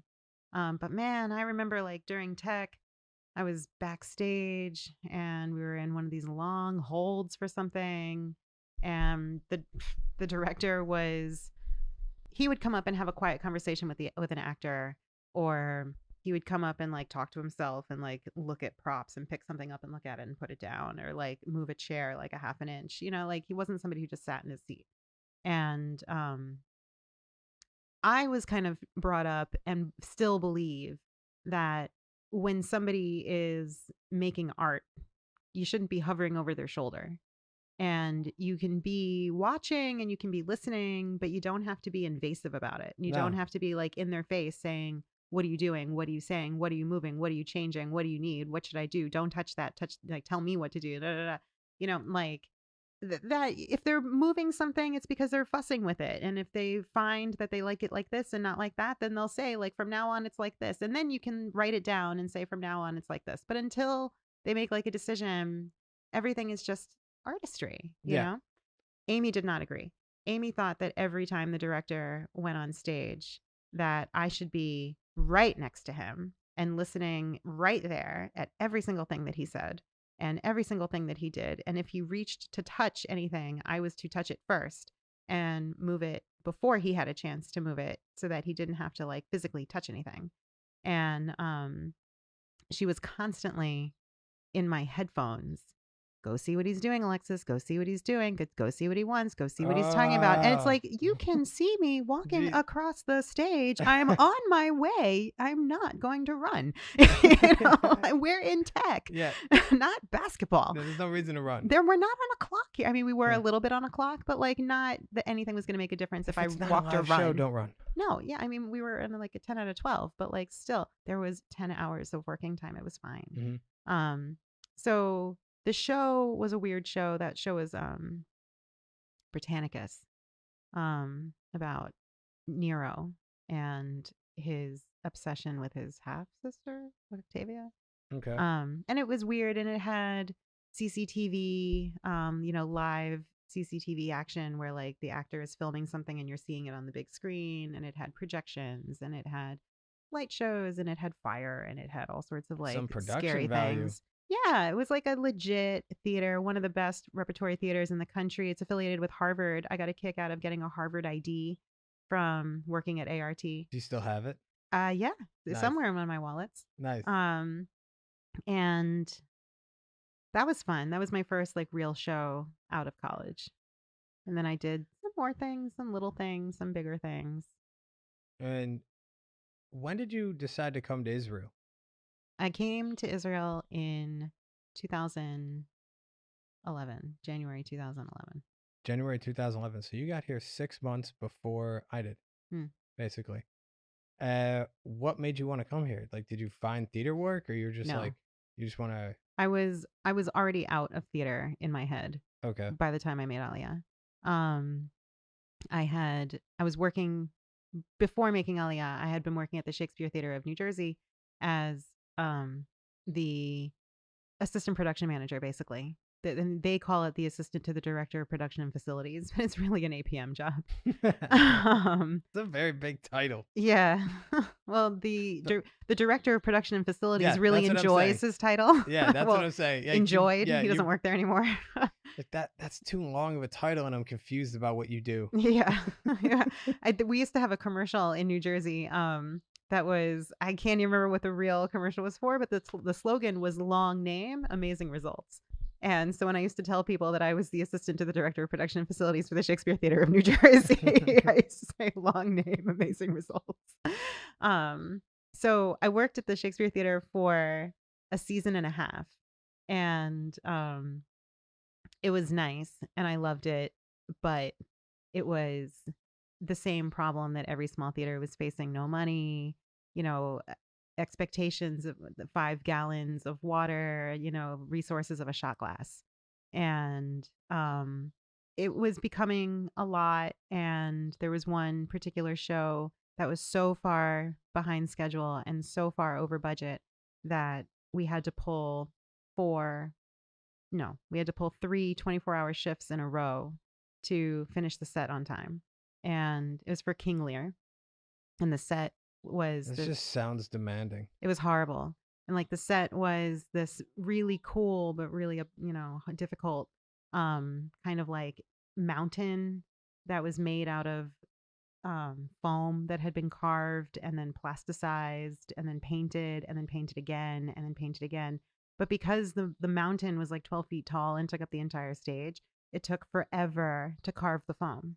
And a long time to figure out how to do it, a long time to figure out how to make the foam solid enough that it could be stood on and that you can Oh like put yeah. like props on, like how to make it so that you're carving the foam in a safe way, because when you carve foam, like the little bits go everywhere and you can't give everybody just like a little mask. Wire cutter, um hot wire. Although you can't just make a gigantic hot wire and start. no, like we had interns like sanding the foam Ugh. like to get the right texture and to get the right angles and the right like movement to the mountain. And there was like a little cave aspect and there was this, I mean, it was a nightmare. Did they um build a scale model and test how to do that before they did the big version? yes, but the scale model supplies didn't come in wholesale size. Like the person, the designer who built the model was like, oh, I just used like sculptor coat and glue and like this and that. And like when you tried to translate that to like full size, actually there wasn't enough in the art supply store to work. Um, and it took a really long time. We did figure it out in the end, but that's neither here nor there. So my boss came to me one day and said, King Lear is really far behind schedule. We're going to be working in 24-hour shifts for the next 3 days. They're going to be working on stage on the set for the next 3 days constantly, and one of us needs to be in the building at all times in case there's an accident or an emergency or they need anything. And I was like, okay. Now he lived in company housing down the street Okay. with his partner and his son and blah blah blah. I lived in Sparta, which was a 45-minute drive without traffic Ugh. down the highway, like in a completely different town, like two highways actually. Okay. And he said to me, you take the first shift, I'll take tomorrow night, and you do the third night. And I thought, okay, well, I'm the low man on the totem pole, I guess. Fine, even though you live down the street, like fine, whatever. So without any prior warning or preparation, I had gotten to work that morning at 10 o'clock in the morning, and I stayed until about 10 o'clock in the morning the next day. And I was up all night supervising these poor interns with their foam and their sanding tools and their cutters and their Ugh, saws, feel bad. and ordering food and making sure that people are staying hydrated and staying awake and working safely. What And are you, a then producer? I was a production manager. And then my boss came in the next morning at 10. I was exhausted. And he said, go home, get some sleep, and then come back later. And I was like, "Ugh, I'll fine." be back tomorrow. Well, I wish I had said that. So, like, I drove home dangerously because I had been up for 24 hours. That's one of the biggest issues that productions teams have Yeah. nowadays Yeah. with being overworked and then Yeah. having to drive themselves home. Yeah. It's a It's horrible. it It's a kills risk. people. It does. It Yeah, kills for people. sure. So I drove home to Sparta. I slept for a couple of hours and I was back in the theater, I think for 1 o'clock or 2 o'clock in the afternoon. And then I worked until my normal shift would be over, which would be at 6. And then I came home, and Kelly, my boss, was supposed to be staying for the second overnight shift. And when I came the next morning, I was expecting him to be all like ragged, like I was the day before from like being up all night, being in the theater all night. But then I found out that he went home and he said that it was okay because he just lives down the street. And if they need him, they can just call him and he can just be there. So And why didn't he take the first and third night? exactly, exactly. So I thought in this conversation that I was having with him that he would then say, it doesn't make sense for you to stay tonight because we can just do what I did last night again and it'll be fine. And then you don't have to be up all night and you don't have to be here. But instead he was like, okay, so tonight's your night, right? And I was like, but I can't just go home and run back if the building's on fire. He was like, no, so you'll stay. And I was like, but The connection of what he did and what you're trying to explain, you weren't trying to call him out. You were waiting for his mind to start actually moving the minute hands to where yeah. it actually set off an alarm like, oh yeah, I understand what she's Right, like let this yeah. be his idea. Let him Mhm. take credit for saving me from the second 24-hour shift after Yeah. the first one was so challenging. But no, he didn't, and I stayed, and it was a nightmare. But that was like the beginning of me feeling like, I'm not making a lot of money. I think I was making the minimum that you can pay a salary employee legally. Um, it was a little bit more than $400 a week. It was like almost nothing. They didn't really have health benefits.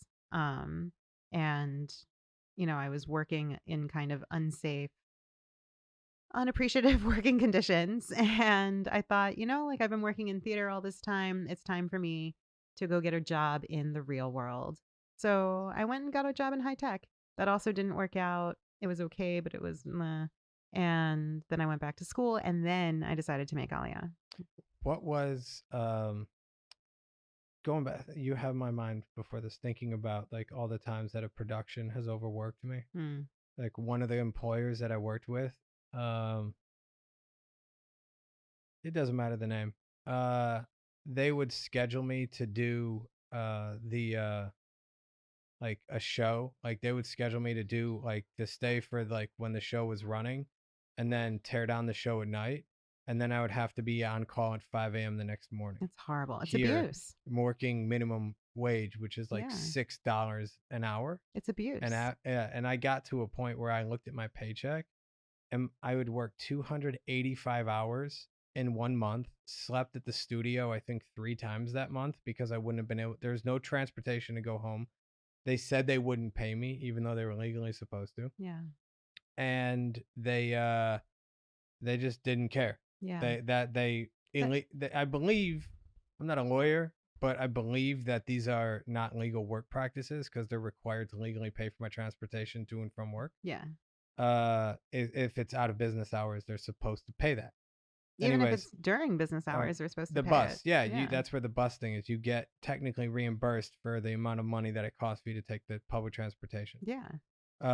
But yeah, so the I looked at my paycheck, 285 hours, 3 or more nights sleeping at the studio. I brought home $1,600. No, not okay. It's And not okay. I'm like, I'm just like, why am I doing this to myself? Yeah. Not okay. So you came to Israel, Mm-hmm. and what was the first theater experience? Like, what was the first thing you did in theater here? Was it English National Theater? Yeah. It was that. It was that and Iliad. Iliad? Yeah. Iliad? Iliad. Iliad. Why did I say Iliad? Yeah, that was the Dumb. first thing that I worked on here. I mean, not Mhm. counting like the stupid like Christmas shows and stuff at school. Um, but yeah, I did that show and then it was after that that Greg and I decided to try and do a school play, which right up front I said to him, if we're doing this for real because we don't got a theater here. Right. So if we're gonna do this, we're gonna go to a theater and we're gonna do this like for real, real. I'm not gonna like put some flashlights up in the hallway. No, You it's know? exhausting when people ask you to do that. Like, okay, we're gonna do it here, and then it's like, well, there's no lighting control. All right, we'll just put a light No, over there, it's light harder over to do it there, like and that. it's like, yeah, it's way harder. It's already a hard Right. job. You do Yeah. not need to make it harder. Thank you very much. No, you don't. Yeah. A lot of people don't get that. It's like, well, let's just spend the money to brute force the situation when you could spend a little money. You could spend roughly the same amount of money if you have the same budget, whatever it is. I prefer to spend the money on better logistics and more quality talent Yeah. than like more complicated equipment because Yeah. you can get more out of smart people. Hang on a second. So Yeah. I would rather spend the money on better logistics and rested crew that's more capable with less tools on hand yeah. than have to figure out. It's like one production I worked on, the equipment truck. You couldn't work. It was a traveling, like we were going from location to location, Mm-hmm. and you couldn't work out of the truck. You had to every morning pull everything out of the truck, or at least half the truck, Mm-hmm. and then put it somewhere and make sure it's organized to where you can get to it easily, Mm-hmm. and then have to put all of that back and away at the end of the day versus getting either less equipment or spending money on a second truck Mm-hmm. or 2 smaller trucks. Mm-hmm. So Yeah. it turned out to literally an hour and a half of our morning was sorting out the truck and equipment every morning It's such a waste of time and a It waste of is. money and a waste of energy and a It waste of is. manpower. It's There, terrible. there was a like that. I actually wound up getting fired from that production.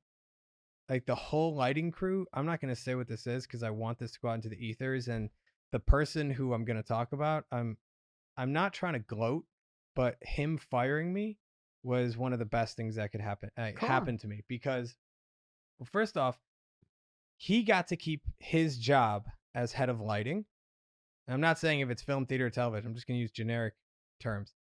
Head of lighting for this traveling thing, Mhm. and he got to keep his job. Mhm. But the rest of the crew in lighting was fired. Mm. And I'm just like, that's like leadership's got to come from the top. And a lot of the things like the logistics of the truck taking an hour and a half just in the morning, and then another hour in the evening, like unnecessarily time consuming and physically back breaking work. Yeah. So we like the lighting crew was always the last to be ready, and we were late. So Mm. on a daily basis to where Yeah. it was actually affecting the schedule of the show. Yeah, not good. Not good. Like that is a really shitty spot to be in. Yeah. And so the lighting crew gets fired. I get told I'm being fired. The last day, something they could have constructed a lighting setup in a specific way using some better equipment that maybe with a less expensive light, and they didn't do that. Everything was physically built with scaffolding and things like that. Mhm. And the person in charge of of the lighting direction said, "Hey, can we move that light like 5 feet to the left?" It's already like several feet in the air on scaffolding. You Mhm. have to lower this 80-pound light, Mhm. then physically unsecure the scaffolding and move it to where it doesn't fall, resecure the scaffolding, raise that 80-pound light back up several feet. Mhm. I was kind of happy that that happened because I wanted that. I was egotistically, I wanted that day to hurt that person because it had nothing to do with me. I didn't plan or schedule that. Mhm. But after I had been fired, I wound up calling like that week when I was told I wouldn't be working at the end of the week. I called every number I could. And they were like, "Why are you calling me, man? I thought you were supposed to be working right now. I called you last week and you said you were busy for the next month. What's up?" And I said, "I don't have time for this. Either find me, like, if you have work, call me. If not, I got to call the next number." I wound up getting more work out of that month that as a freelancer, not working on this continuous Mhm. thing, Mhm. but going job to job, I made Mhm. more money than I would have just staying on this one project. Yeah, it makes sense. One of the companies that reached out to me was during that time, it was like at 8 p.m. at night. It was his name was Dudu. He was working for by the way, all those listening who aren't Israeli, Dudu means David in Hebrew. It doesn't It's an unfortunate nickname Yeah, it is here, an unfortunate name but they don't translated to see it English. as unfortunate here. No. It doesn't land the same here for It some reason. doesn't land with a splat. So Ew, Neil. Ugh. so I called up I got a call from a guy named Dudu. I knew who he was. Mhm. They needed help on a live something or other at the art museum. I'm living on Pinsker. Mhm. Not far. Yeah. That's like a 20-minute walk, Yeah. maybe. Yeah. So my girlfriend at the time, I hang up the phone. I tell her like what's going on, and I call another friend as well. And my friend was like, "Dude, you've been trying to work with this lighting crew." I'd worked with this lighting crew in the studio on like Erz Nederet and some other big shows that are studio shows because I worked at Ulpan Herzliya, Mhm. United Studios Herzliya, for 2 years, and that's how I knew this lighting director. Mhm. The guy who was like the best boy, like the second in command of this lighting crew, called me up. He got my number from someone.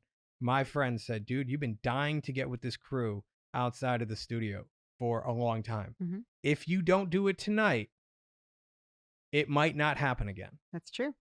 So, and my wife and my girlfriend at the time, I hang up the phone. She said, "I don't care what time it is. You don't have work and you need to go make money. Go." She's right. They're both right. Did you remember, did you ever see Iron Man 2? No. Okay. So Iron Man is in a helicopter at the beginning of the movie, Pepper Potts. They're like together basically. I think they're together at that point. Doesn't matter. They have this like little flirty scene going, and Iron Man is trying to be like this macho guy. She takes the Iron Man helmet and looks at Iron Man and throws it out the helicopter back. She's like, "Go get him, boss." And she's like, He's like, I got it. So it's basically what that night was to me. I wind up getting there. It is the live season finale of Run for the Million, The Amazing Race, Mhm.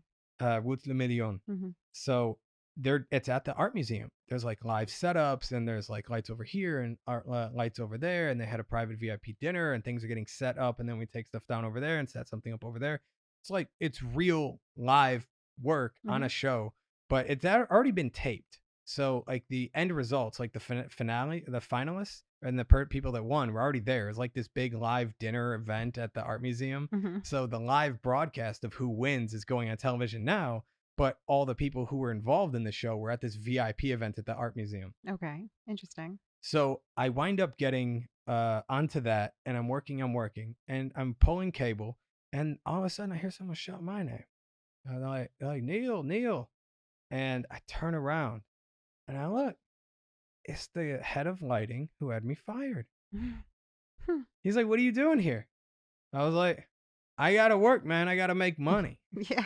And I turned around and kept working. Good. And he was there with friends. Ah, he was a guest. Yeah, I know. He was not even a guest at the event. He was with the audience outside Ah, behind the he was an ropes. audience. He was like one of those Oh, he passerbys. like Like, saw I you, want to. thought you were gonna like get him in. I don't know what he thought, but I'm pretty sure like this was right after. This was the day after I was let go, Uh-huh. and he was out with friends. I'm sure the topic of this might have come up to his friends. Maybe. That's one of the guys that I fired yesterday. Yeah. Like, and there's That's no uncomfortable. if I don't think you could justify that in your friends' minds. Like the guy who I didn't want on my production isn't good enough for my production, but he's good enough for a live like series finale of a major television show He did you a on favor. location. And the cherry on top of all of that Sunday was that I had a continuing relationship with Light Vision, working for them on several shows, like between Big Brother, X Factor, The Voice, and like a few other, and Erdsned. If you add in Erdsned Deret, it's Meant like to be. 19 seasons of work. It was meant to be. Weren't meant to be at that other show. Screw that other show. So I forgot why I got on this tangent. It's okay. Why did I get on this We tangent? were talking about unsafe working conditions. Oh, That's okay. sleeping at the studio and being abused by employers. Yeah. Yes. Low tove. I Not think. good. Not good. Yeah. Anyways. Well, so one of the things that they really drilled in us when I was at university for stage management was this idea of union rules. And they ran all of their shows and all of their rehearsals as if they were union shows, which meant that every 80 minutes, we got a 10-minute break. We could only work for 6 consecutive hours straight without taking a meal break. During tech, we only did 10 out of 12s, 2 days in a row. Like there were rules about the amount of hours that you can work certain kinds of people and how many breaks, like when the designers need breaks and when musicians need breaks and when actors need breaks and when stage managers need breaks. I mean, there are all these rules to protect your health in the union, right? Right. And one of the best ones, which I think should be a rule everywhere in the world, is this idea of a daylight day of rest. Because when you're doing a show, you know how most Broadway houses or most big houses are closed on Mondays? Mm-hmm. This is a daylight day of rest. When you're doing a show, what they were finding people doing years and years ago was releasing people at 10 o'clock at night or 6 o'clock at night and then calling them again 6 o'clock at night for a performance the next day. And because it was 24 hours, they were calling it a day off. So the union stepped in and said, after so many days of work, you need to have a 36-hour There you go. time off. And they called it a daylight day of rest. Yeah. And this is minimum, Yeah. So These are actually, like, honestly, you could say a lot about positive and negatives about unions. Some people have a lot of negative opinions about union, but like in entertainment business, they're so necessary. they are so necessary. Yeah. So many people will abuse you, abuse your time. Yeah. Not feed you, not give you transportation, not even want to pay you. Yeah. But also like the entertainment unions, I think, are different than like people thinking about, big bad unions. I mean, the Actors Equity boasts that no more than 20% of their membership will be out of work at any given time. Okay. And that's great. I mean, for actors, right? Actors Yeah. and stage managers, Yeah. no more than 20% will be out of work at any given time. Fine. Great. But that doesn't mean that everybody is guaranteed a job and that nobody can be fired because they're a union member. Right. That's not how it works in the entertainment industry. No. It may work that way elsewhere. It will work that way for people who are in IATSE, like the runners and the stagehands and the truckers and like things like that. Those I'm people. in IATSE. Are you really? What Yeah. I local are didn't tell you you? that? No. 209 out of Oh, Cleveland. nice. Yeah, I got on that. That's a story. Well, they can't if you're I, an IA stagehand yeah. in a house. They can't fire you. Oh, Like no that's matter why what. Mr. Lazy used my drill as a hammer, didn't get fired. Yeah. This was an IATSE. Oh, he was an IA guy? That's yeah, okay. he's So an IA guy. once you're hired as an IA stagehand, Hmm. you cannot get fired. In fact, other people could get fired for doing your job. Like, Oh, I heard about that. yeah. Yeah. Don't do anyone else's job. Not even Ever. don't do anybody's job. Don't touch anybody's yeah. things. Yeah. Yeah. Don't touch the costumes unless you're a costume person. Don't Yeah. touch the props unless you're a stagehand. Don't touch the paint unless you're a painter. Here's the thing though. Here's the thing though. Like that I get that the rule sounds harsh, that you could be fired for that, but at the same time, it instilled in my brain, all right, all this noise over here that I don't have any connection to, I don't have to worry about. Yeah. Not my I problem. can see where they're I could like it allows me to just observe from the outside and say, all right, this department is on top of their game. This is what they're doing. They're ready. They're always the first ones ready. And I can learn something from that. Like, how are they doing that? If they're the slowest ones and the whole crew gets fired, like from that department and replaced, like, okay, well, what happened there? How do I avoid that? Right. Like, that rule, like being able to get fired for even touching someone else's stuff, it just I'm not saying I think someone should be fired for the first offense. No, and they usually But aren't. but It's like, extreme. yeah, but it's just like I like the hierarchy. Yeah. I'm a fan of the hierarchy, I and agree. I stick to it religiously. Yeah, and I think it's good because it discourages. Well, it makes it illegal for theaters to cut on costs by hiring somebody like you or me who's happy to jump in and help wherever it's needed, pay them a pittance, and not hire a professional to do this job. That's why on certain shows, depending on the size of the house, depending on the contract, depending on the show itself, depending on the number of actors, depending on lots of different things, they stipulate how many union members you have to have in the cast, how many union members need to be on the stage management team, how many union members need to be in the crew. And if the house doesn't come with their own crew, which is already a unionized house, right? And there are different contracts for regional theaters versus Broadway versus off Broadway versus off Broadway, all dependent on house size and like proximity to New York for the regional theaters. Mm-hmm. And certain contracts for musicals, certain contracts for operas, certain contracts for dramas. Like it's a whole world of like rules and unions, but the Mm-hmm. most important one that always stuck with me was that daylight day of rest. And I wish that everybody employed a daylight day of rest. It's necessary. Yeah. People, not every. That's one of the things I'm gonna make sure to focus on. What is she doing? Oh, Looking again. Stop it. Sorry. that's cool.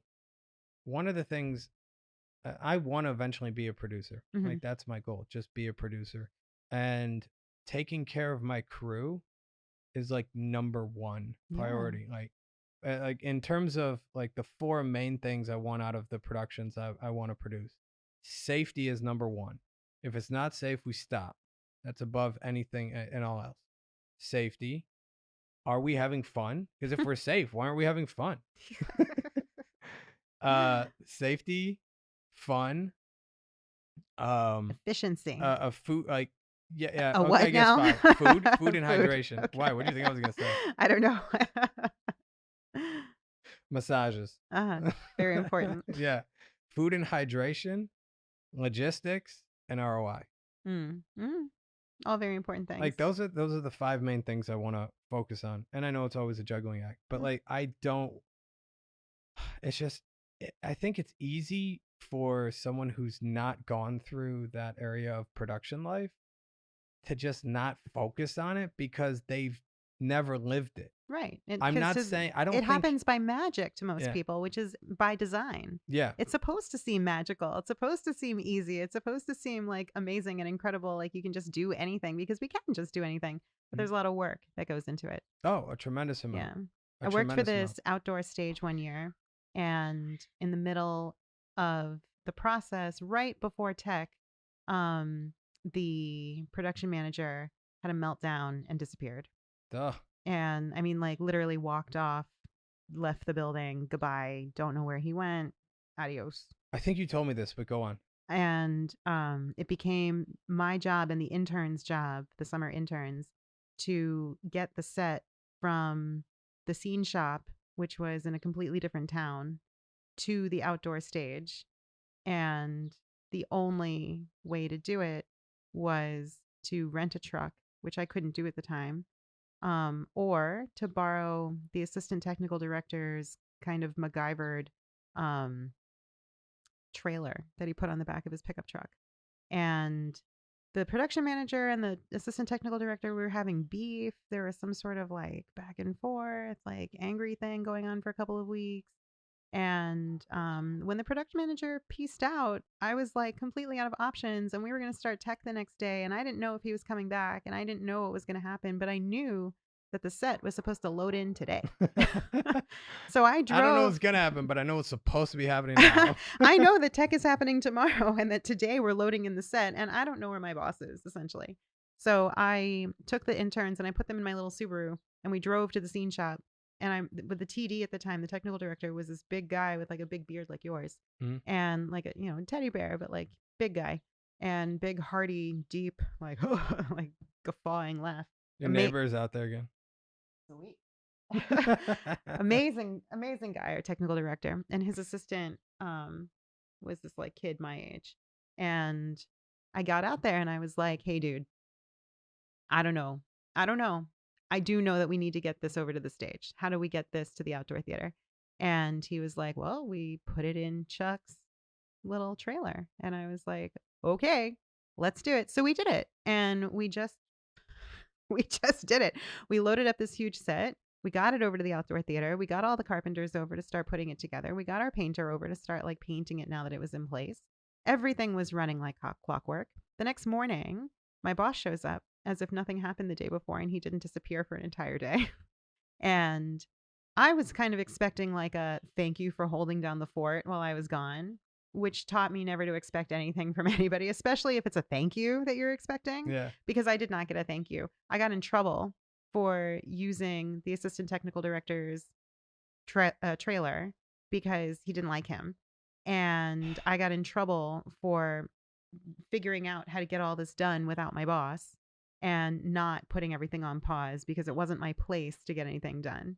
And I was like, you do know that we have tech today with the equity actors and the director and the designers that are flying in from California, New York, Ohio, Chicago, like wherever they're coming from. And he was like, I don't care. I mean, he like literally had like a little tantrum the day before, left, and then came back and was mad that the world continued without him. I remember you told me this. It was horrible. Please, again, refresh my mind. Where was he again when you asked him When I asked him what, where he was? I can't remember. Didn't you tell me he was on the beach reflecting? Or is that a different story? It might have been. Wasn't that? It's ringing a distant bell. I remember we were talking about Yeah, this because he wasn't answering his phone. during the One Act Festival that we were doing. Yeah. And we were sitting and talking, and you were like, "Yeah, the dude just came back the next day." Like, and you were like, "Where were you?" And you were like, "He said I was just on the beach reflecting." Yeah. And he came back the next day with no ideas on how to like do things better.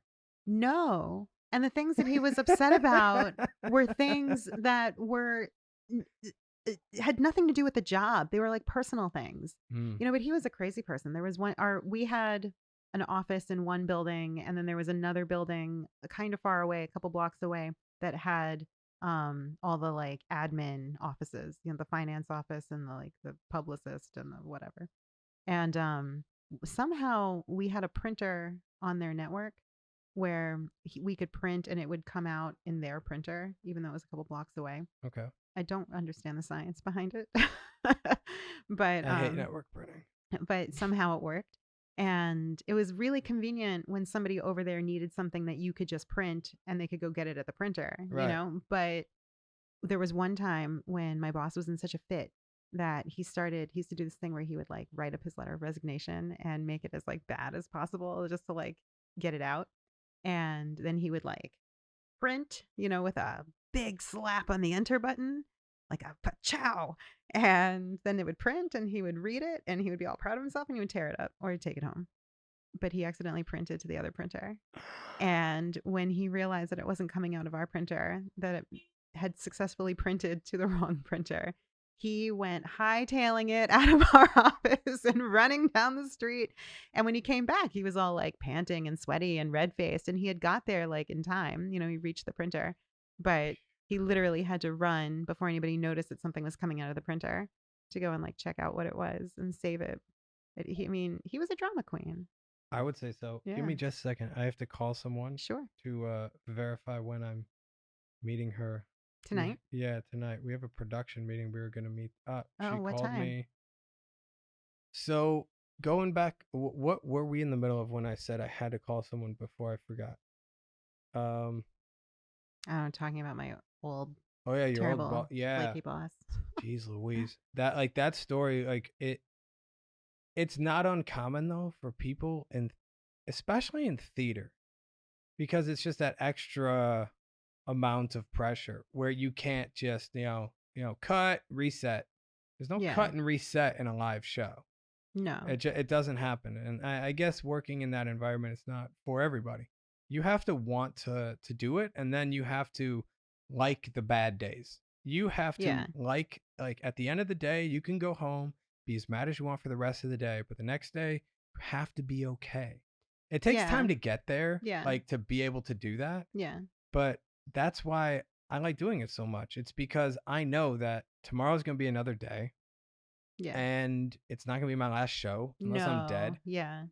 You can't be a perfectionist. You can't have everything just so all the time because life just doesn't work like that. Life is messy. And when you're on a tight deadline and when you're doing live shows, things happen and things go wrong and people get sick and, shipments are delayed and experiments don't work and, Mhm. whatever. And like you need to be okay with rolling with the punches and you need to be okay with somebody else's idea working and your idea not working. And you need to be okay with the collaboration. And it's not for everybody, like some people really need kind of rigid boundaries of like where their job starts and ends and what time it starts and ends and what it looks like and what success looks like and they can't deviate from that.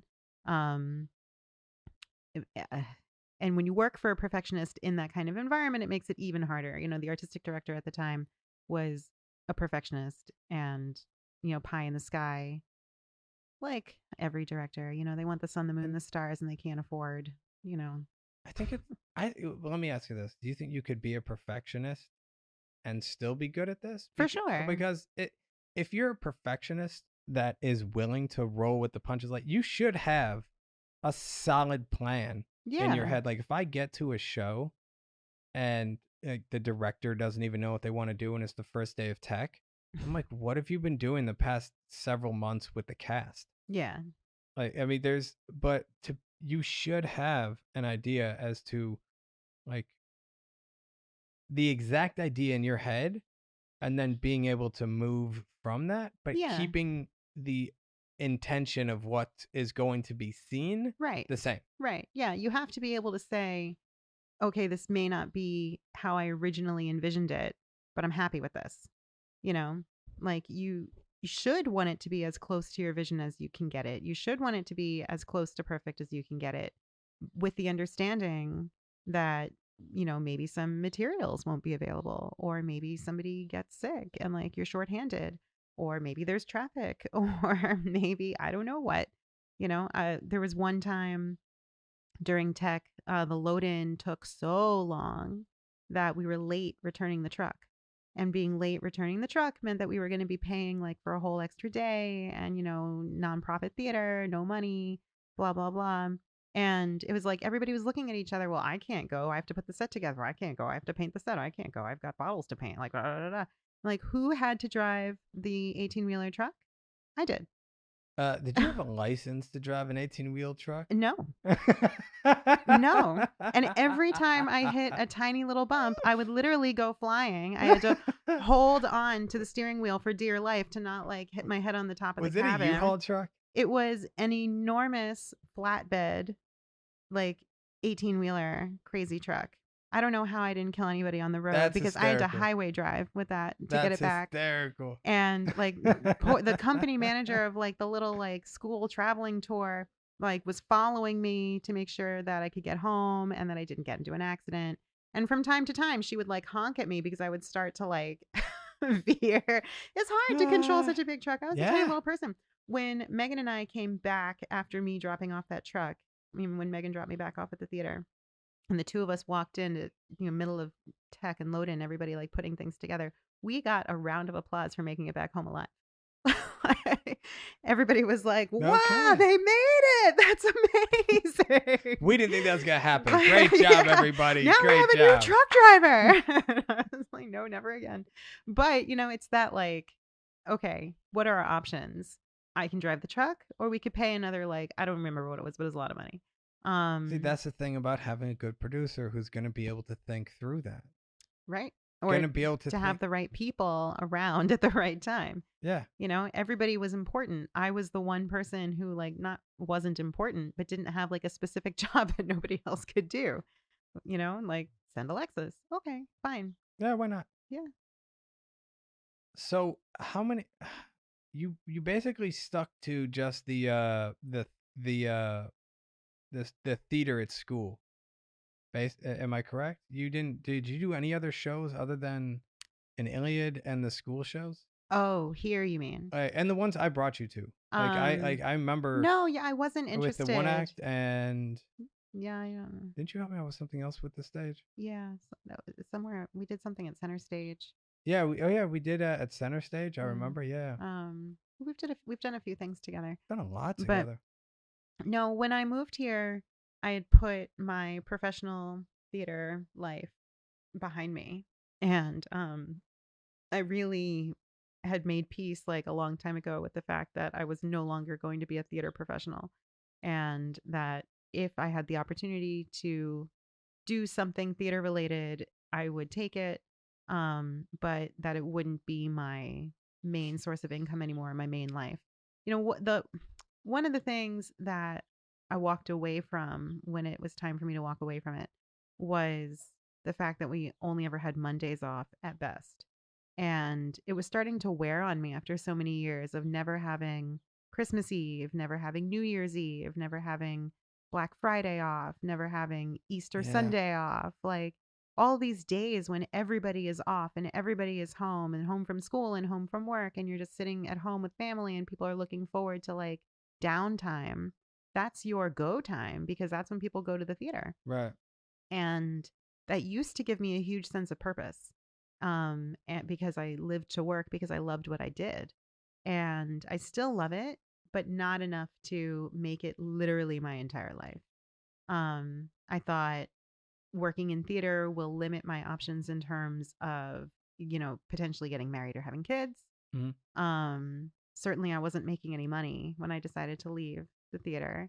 And I was tired of always looking 3 months in advance of where my next job was going to be coming from. I was like tired of the grind, tired of the struggle, and I was just ready for something normal and stable and not dramatic and not imaginary. And I thought like, now these theater people are amazing and they are so passionate and they feel everything so seriously, but they forget, they lose sight of the fact that they're making make believe for a living. Yeah. And they are creating a form of escapism for other people for a living. And we should not be taking this so seriously while we create this imaginary environment. Like we should be having fun while we're doing it. Otherwise, why are we doing it? We are living in the land of make believe. Yeah. You live in the land of make believe. Yeah. Like we make it. Yeah. And there's just there's just some people that sometimes there's discussions about what should be what, but then you see people have blow up arguments about things. Yeah. And it's just like we're in make believe. Yeah, like I this should be I fun. It's called a I will say play. this. I had been part of those blow-ups. There was one person I never got along with. I'm not gonna name the person, doesn't matter, but like it makes it a weird environment because Yeah, the amount of time that you're with these people is more per day yeah, than you are with your family, yeah, considering transportation, unless it's like just a show day. If it's just a show day where the show's already set up, you don't have to do setup, tear down. You show up at like 5 p.m. and you're out by like 10:30, 11. yeah. Different. That's different. Yeah. But like when you're working every day in theater and it's just becomes this family, this mini family you have. Yes. And you're a part of all these other people, this group of all these other people that have different personalities, they have different interests, they have different wants and needs, and very different personal lives and different types of stress going on in their lives. Yeah. And it becomes like this family that you not like you have to love to tolerate. Yeah. Yeah. And as long as, for me, it's important that people always keep sight of like what it is that we're actually doing, Hmm. right? We're not saving lives. No. We're not on the front lines here. No, it's a show. Yeah. It's not worth anyone's life. No Exactly. show is worth anyone's life. If we don't have the exact right color tablecloth, Oh, it's that too. okay.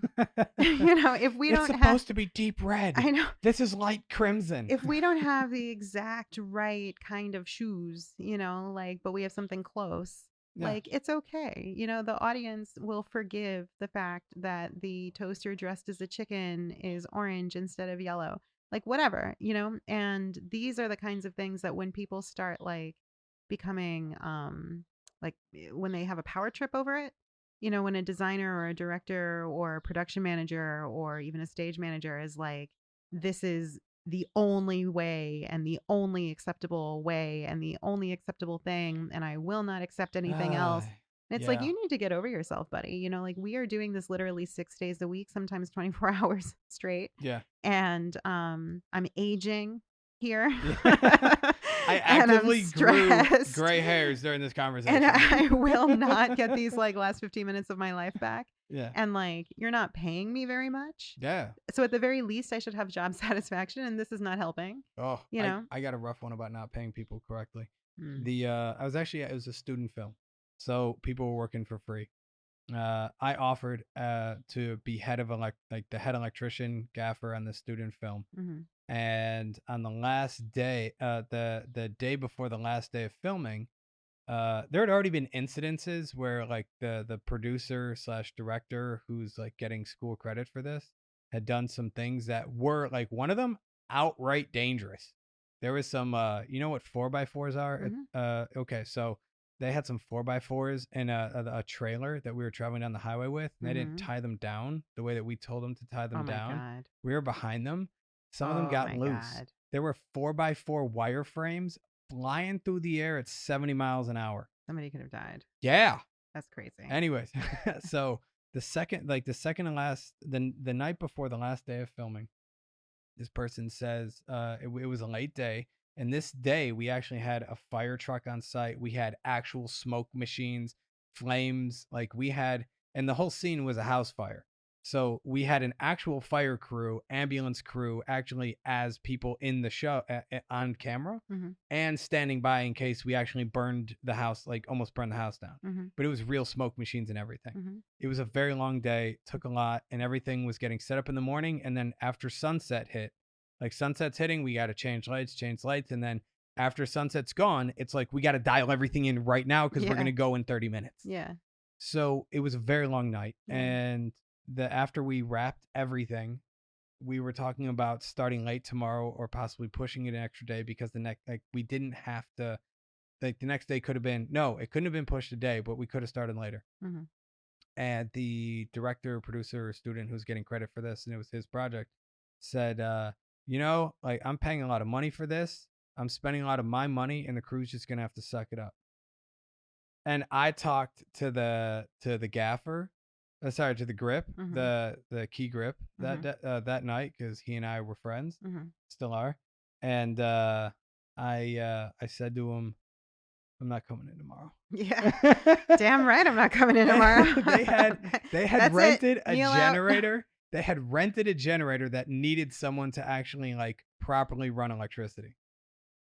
And I didn't show up, and they Oh, called. wow. I woke up at like 9 o'clock with like a bunch of phone calls and voice messages. And they're like, "All right, no, please come in, please answer the phone. No, we'll pay you money." I call them back. I'm like, it's not about the money. Yeah. It's about treating people with respect. That's it. If it was and about not the going off money. on your crew Right. about them in front of them to their face Right. all at once. Right. This is your project. Right. You're the director. You're the producer. You're the Right. writer. If it were about the money, we wouldn't have accepted this job in the first place. Yes. Yeah. Exactly. Yeah. Well, what is so hard to understand? Like, appreciation is free. Yeah. You know, like patience is free. Yeah. Like, calm your butt. Calm down. Calm down. It was a lot of things that collided with like the stress of what was going on. Yeah. I chatted with him as to like afterwards. We were at In-N-Out Burger, and I chatted with this guy about like why I wouldn't work with him for a long time, and broke it down to him objectively because he knew I was pissed. And he wound up coming to the same In-N-Out Burger that I was with my friends. And I went over to his table and talked with him. I didn't yell, and I didn't tell him like, I hate you and everything. I was like, objectively, this is why I won't work with you for a very long time. Just so you know, like things you should work on. I don't know. I don't know if I was being but here's the thing. I was still relatively new. I started working at Herzliya Studios in 2011, and I was on that production in 2014. So 3 years, but not that new. Not that new, but I also, in 2 years of Herzliya Studios, I had like 4,300 hours of documented time on set. That's a lot. That's a lot. That's a lot. Yeah. So I'm not saying I'm the greenest guy, but like I was trying to give objective. No. For sure. But that's what I love about it. I love the fact I want to be a producer. And I'm kind of starting at zero to a point. Like nobody knows me as a producer or wanting to be a producer. And it's like, well, what do you want to produce? I'm like, things that interest me. Now I sound like a pretentious guy from film school. I should put on one of those like what are those berets and a black turtleneck and go, I want something to interest me. Well, don't we all? But it's not like with starting in television, I didn't know what a light was. Yeah. And the names for gear here is not the same of what I learned in film school. No, even the names of like the job titles here are not the same. Exactly. Like so I'm like, I felt I was like starting over from scratch, and now I have a perspective of like how productions run functionally, like from the standpoint of, you know, the logistics of how do you get a physical environment created for the actors to do their thing in. Oh, that's easy. Like that's like, like how do you make that happen? A rehearsal space or like a performance space? I mean a finished production. Oh, how do you set. get a finished production? How do you get a finished production set ready for the actors to come in and do their thing with the director, and then have that footage either saved or the audience enjoy it in some way? So like from a technical perspective, I get what sound is supposed to be doing. I know what lighting's supposed to be doing. I know what staging is supposed to be doing. I understand what concept artists do. Like I understand that pipeline and flow. Where am I going with this? Where's the delay? Where's the hiccup? What don't you understand? So much. Where should I begin? Back in 1730. No, I'm just kidding. So I didn't understand anything about any of this before 2011, basically, other than film school. But like now I have an understanding of this in film, television, theater, live productions, like photography, like all of this. So to me, it's more like the same thing, different day. And it's about how do you juggle the logistics, who's going to pay for it, and how do you get your money back? And what does that look like? That's it. That's it. That's it. It's not that complicated. No, and being able to have that understanding with the know-how of like putting with the understanding of what a crew expects from an employer. I feel that I'm not definitely starting at zero. Like I'm kind of at zero because I don't have like a producer's resume, but at the same time, but you know what to do and you know what the job is. Yes. You just need an opportunity to do it. Right. Like when I left school, when I left teaching, And that meant that I wasn't going to be doing the school plays with Greg anymore. Mhm. And Greg had a student in mind for who was going to take my job, what I used to do.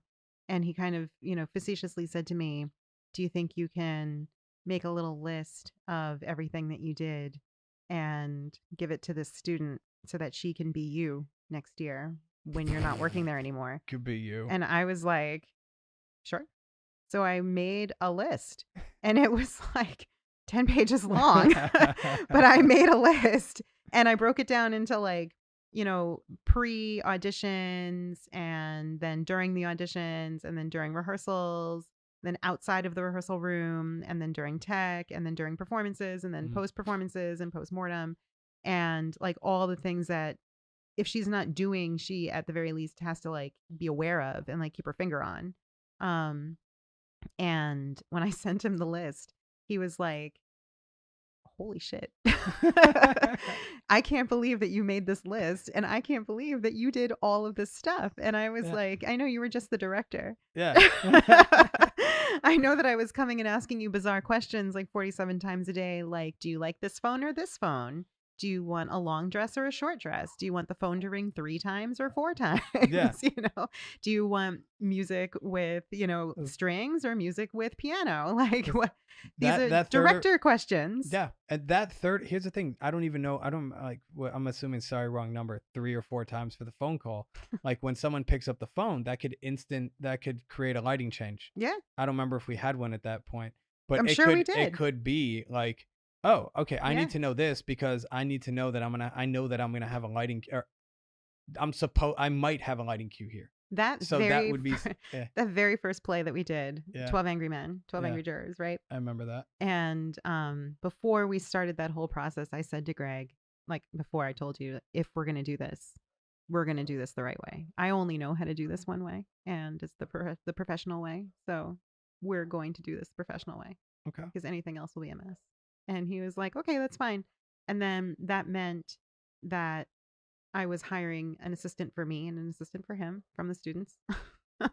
And that meant that me and my assistant were in the rehearsal room early for every rehearsal, moving furniture, putting Mhm. tape on the floor, putting props where they belong, getting things ready.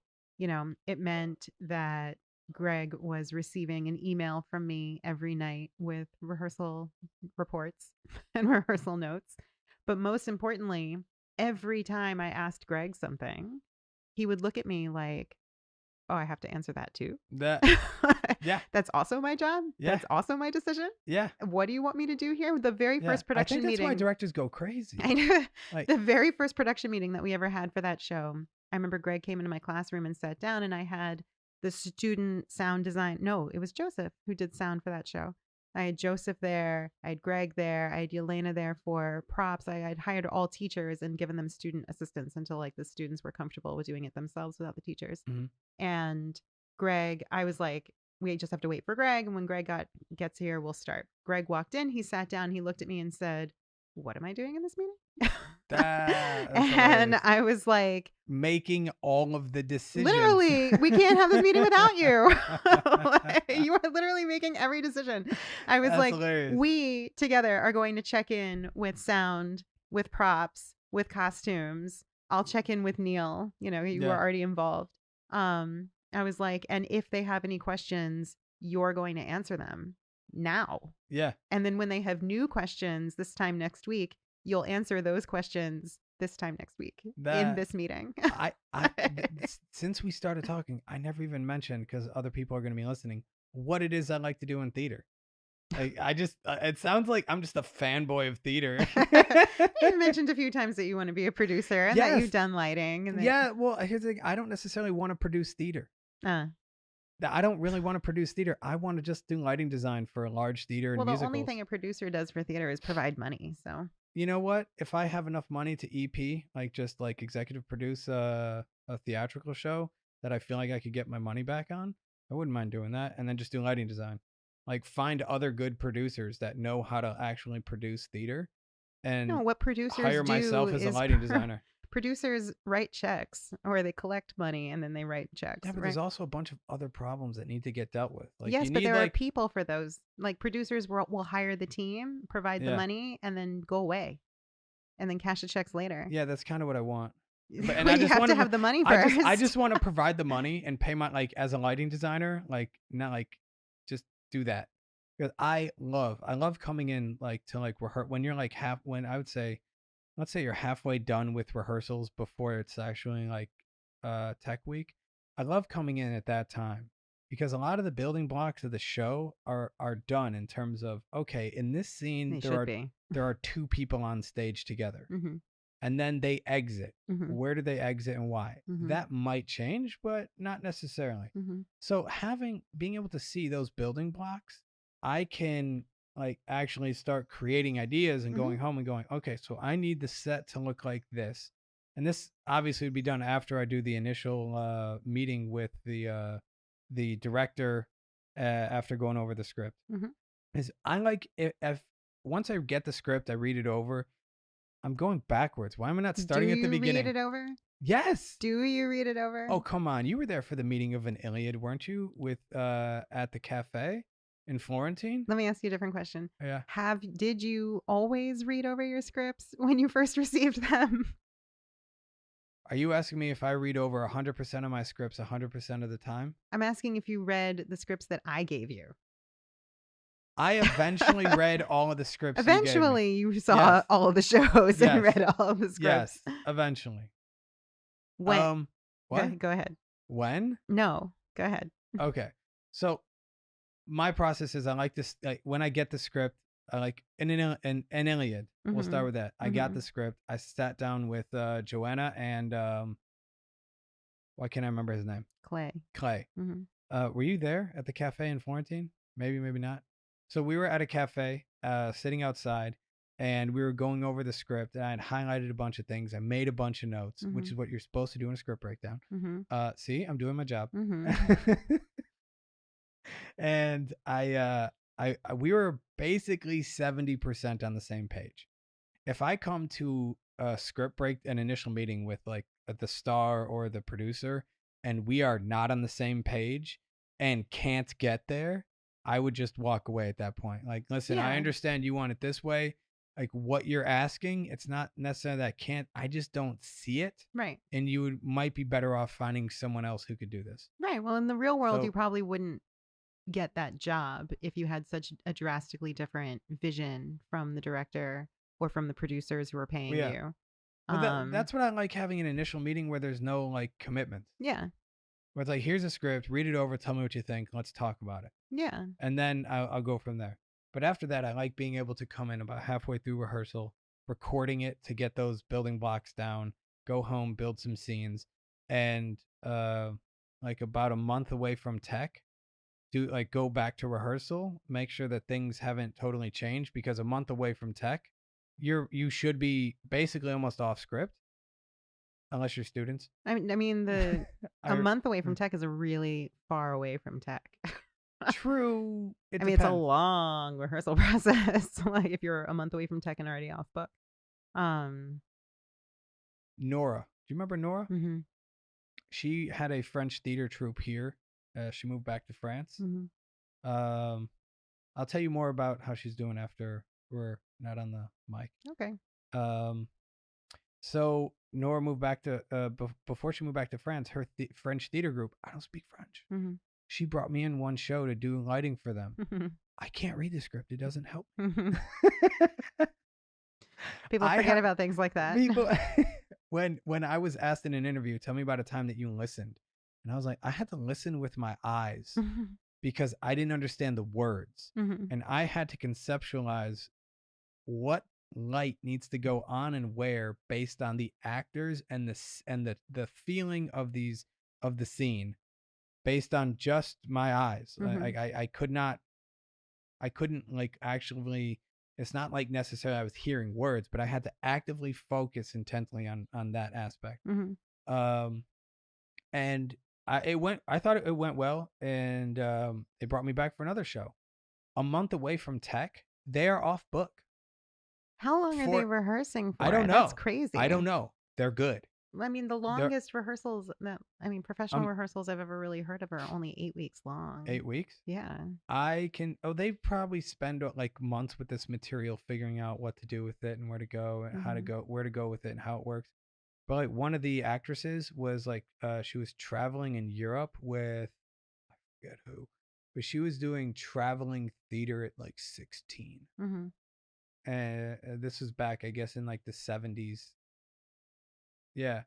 So like I was listening to her stories about her going around the world and stuff, and I'm just like, Hmm. you've been doing this since then? She's like, yeah, and I love it. Hmm. They're all very nice people. They're very nice to me, and I mean, that's how I like to do my script breakdown, Hmm. basically in summary. Hmm. So then when I like to have something pre-programmed to when I come in, I just have to like soft patch the dimmers to my design, Hmm. and then I have scenes that I Hmm. can use as building blocks, Hmm. and about 75% of that makes it into the show. Hmm. Yeah. Going back to your question, do I read all of my scripts the moment I get them? No. Okay. Not the moment that you get them. Do you read them before tech? All of your scripts? I think yes. All of them? Was that okay? Point one out. If you think, I don't know. I if just you're, feel like there are lots of conversations over the years of like, I haven't read it yet, but I will.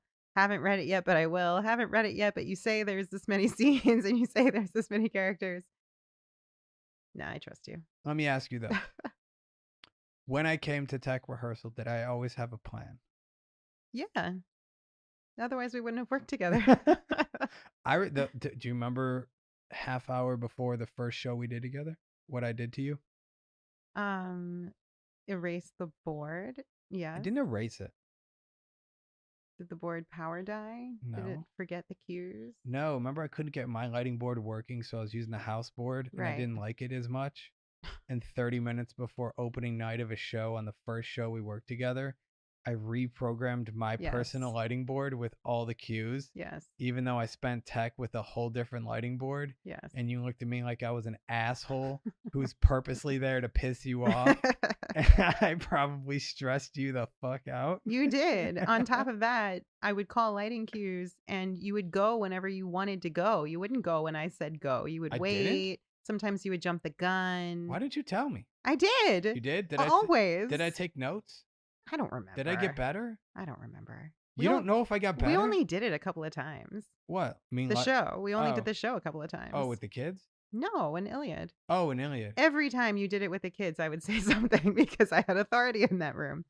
But like in the end, it wasn't always you running the board anyway. It was the kid. Right. And the kids always listened. So wait, as Iliad went, I knew that. Here's the thing: the first time I was working on an Iliad before I was, or I might have been brand new to theater, like brand new to working in theater, and I'm sitting there going, "Oh yeah, no one's gonna tell me when I mess up in lighting and when to go. I have to pay." I remember clearly having this moment of I'm sitting next to people that are expecting me to just do this when it needs to get done, and if something's not right, fix it. Yeah, if something's not right, fix it for sure. But if you have a stage manager sitting next to you giving you a standby, like a couple of lines early, when you know a cue is going to come a couple of lines later, and then you go anyway, it's fine. It was fine. It all worked out. I will say this. I talked my way into that show because I did Hauptmann. Sorry, not Hauptmann, because I had done some other theater stuff. Hmm. And I was still so new at theater. You know the term fake it till you make it? Hmm. Riding someone's coattails? Hmm. I try to ride my own coattails. Right on. That's ain't no shame, I everybody did. starts somewhere. It's fine. They do. Hmm. Everyone has to start somewhere. Yeah. But I did working at Bait Lesson got me much sharper Mm. on understanding all that. It really helped me a lot. Mm. A lot. Would you say that let's fast forward to the One Act Festival that Okay. at Suzanne Delel. Hmm. Would you say that, and you can be very honest, I'm asking you honestly, had my skills greatly improved by that point? I wasn't really paying that much attention to your skills, like in either show. I knew that I was brought in to do a job and that's the job that I came in to do. And I wasn't really there watching everybody else and like if somebody stuck out like a sore thumb because they didn't know what they were doing or they sounded like an idiot, then it was hard to miss. But like you weren't on that list, So as far as I was concerned, you were the lighting professional that was doing your job this way because the show needed it for an Iliad, and here you were again, the lighting professional doing your job that now this way because this show needs it. And you didn't stand out to me, as someone who was green or someone who now had a little bit more experience, a little bit more understanding, like you were just the lighting guy, which is how it should be, Right. you know? Lighting, unless it's like Blue Man Group, the lighting should not be the show. No, So no, like the person doing the lights or the lighting designer should not make it a visual spectacle no. unless Yeah, it's like literally dictated. yeah. You And don't want the lights to be a character in the show. no, Um, I remember when we did tech for 12 Angry Men, and Greg was looking at my tech schedule, and I didn't know how long you were going to need for Hang and Focus and how much time that was you were going to need for programming and just like getting ready to start from the top. I had given you a few hours. When Greg saw the schedule, he was like, "What's Hang and Focus?" I was like, "When Neil puts the lights in the air and then focuses them on the set and then programs the board with the light cues that we need." yeah. And he was like, "Gotta hang his own lights?" And I was like, "Yes, the lights aren't No, magically they up there." magically, I go like this. I It's like the clapper from the 90s TV think he commercial. thought that like the lights are just in the perfect places for the theater already, and all you have to do is like push the right buttons and have the right combination come up. And I was like, "No, like the lights will come down and then go back up in different configurations depending on like the show that's in the space." Right, And certainly like the shows that they used to do in that theater on a regular basis were more like one person stand and talk things right. or like dancey kind of It's a movement small things. It's a space. really small space. And we were doing shows that were probably not meant to be in that space ever.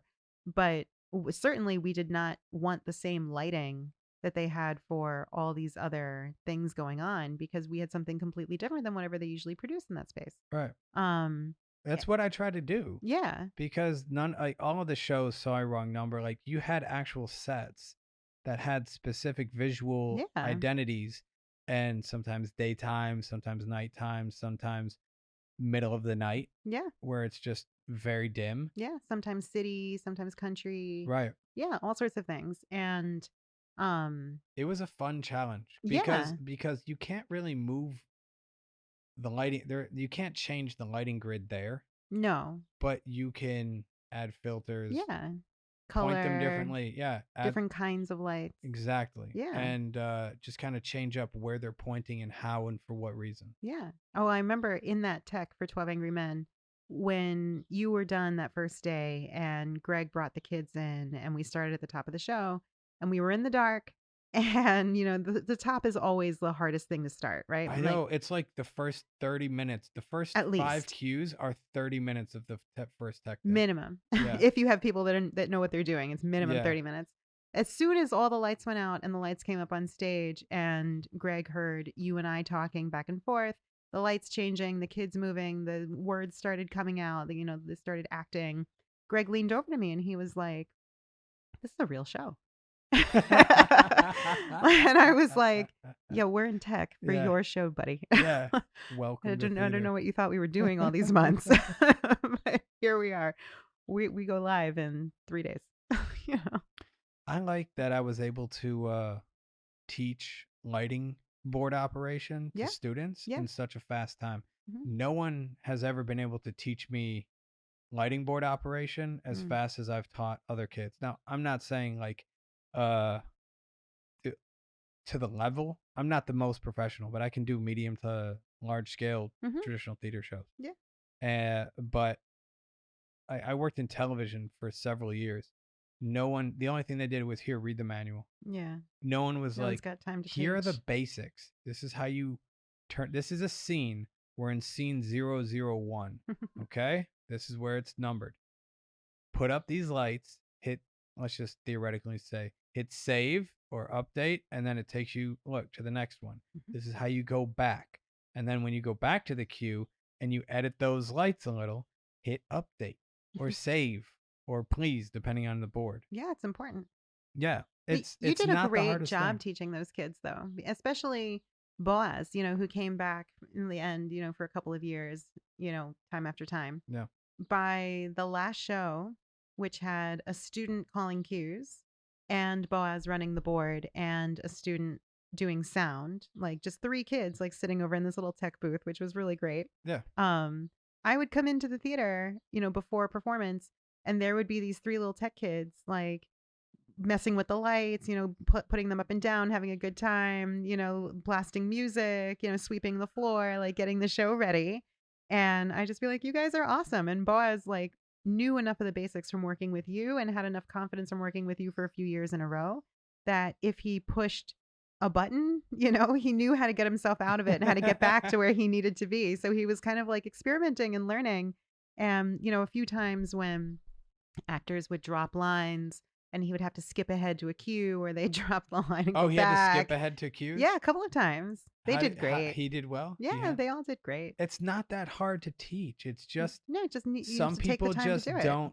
When I was talking to someone about learning a different board, they're like, "Oh, well, you can't just learn the board. You got to know what is this and what is that." And it's like to a point.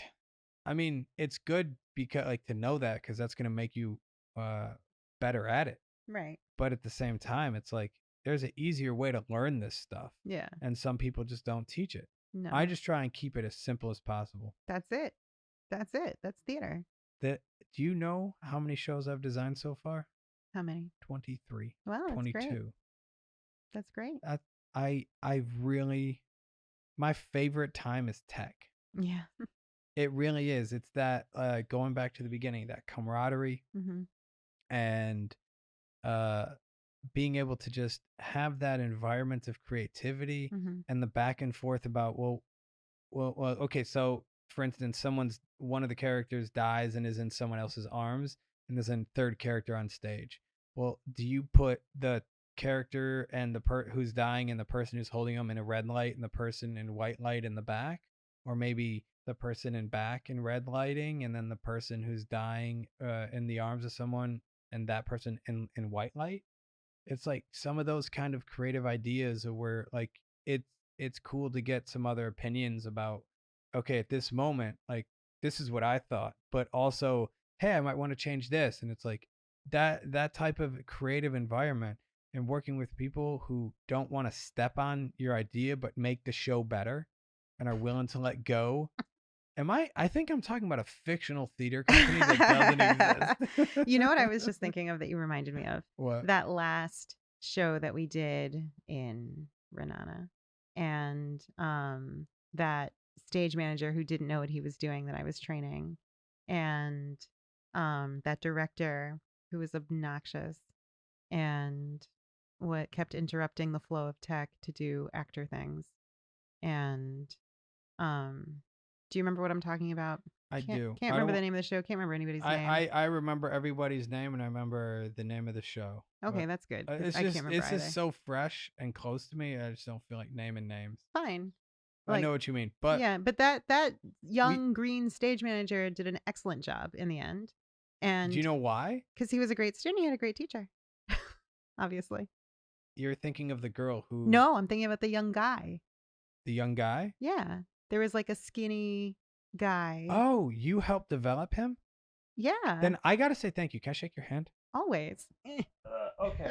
Here's why I'm thanking you. Okay. There was another show with them where it was a female stage manager that was very much not understanding, like either was like it was about what, not knowing what the role was of this theater or whatever. It was like a very big mismatch of what to do and how to do it.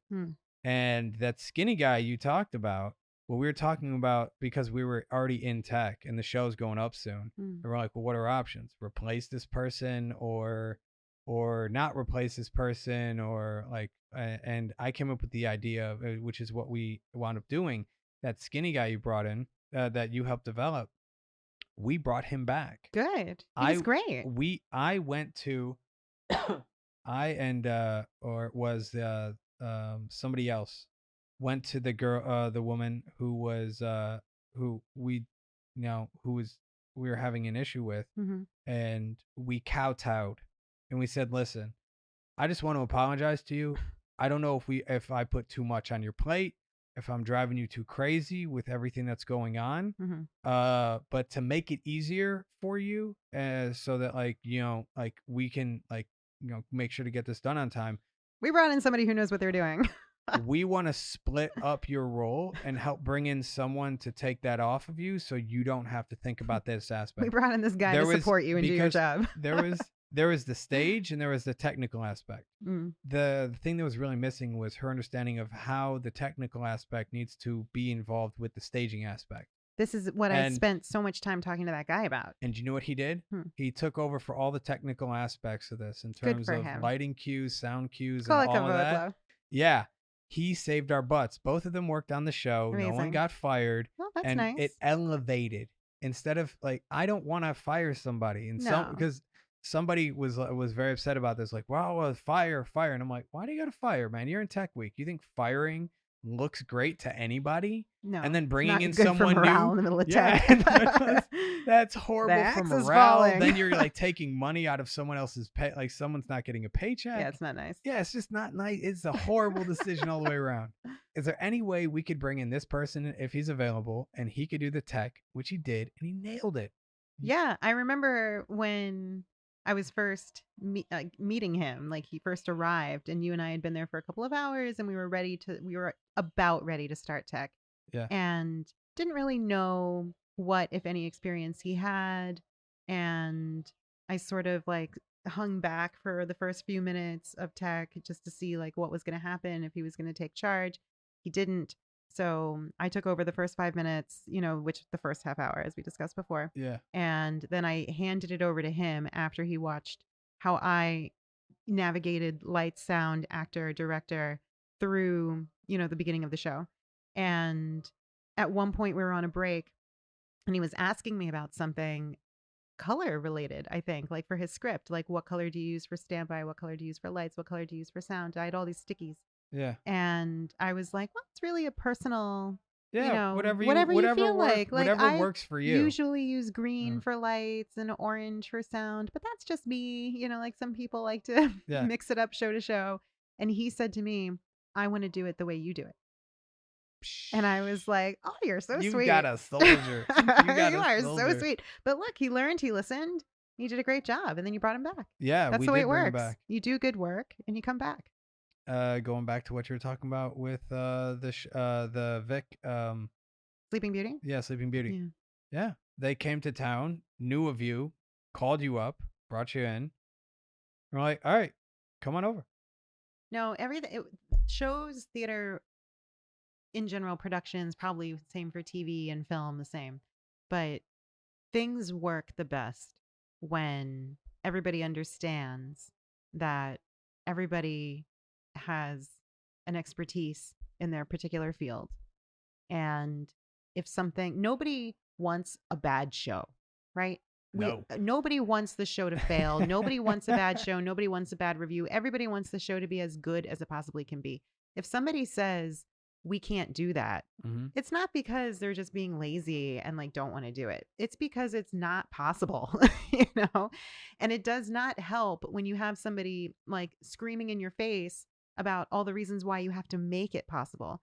Sometimes it's just a matter of reality, so a show will work the best and a team will work the best when you have a bunch of professionals who trust each other, that when somebody says, this is not possible, how can we get around it? Or what can we do instead of this? Or does anybody have any ideas about how to make this work? Because I don't know how to make this work. That you don't just have somebody like on a soapbox yelling and screaming about how important, this particular cue is, or this particular like moment of time is. I did the Grapes of Wrath once, and the director wanted water like on stage, and I can't remember why. And I can't remember if there was a scene when it was raining. I can't remember if it was a river scene. I really can't remember what it was. But he wanted like baby pools of water under a trap on like the false stage. Okay. That in the middle of a normal scene change, not an intermission scene change, that like the boards just get lifted and it reveals, all this water that the actors have to like work in and act in and through for the scene. And then it gets covered up again. The water's gone. And trying to explain to him that the theater we were in was not equipped to be able to do that, and that water is heavy, and that water People stagnant. don't realize how heavy water gets And yeah, quickly. and that there's a lot of like electronics on the Yeah. stage. Hey, put on this wireless mic pack and jump in that water. Yeah, and that there's like wet, and that there's like paint on the floor and costumes that can get ruined, and like when water gets like tracked like backstage, like it becomes a hazard, and we can't have somebody back there with a mop because of the sight lines and because of this and because of that. Like the water was like not essential, and it was not a good idea. And this director just put their foot down and was like, "We're doing it."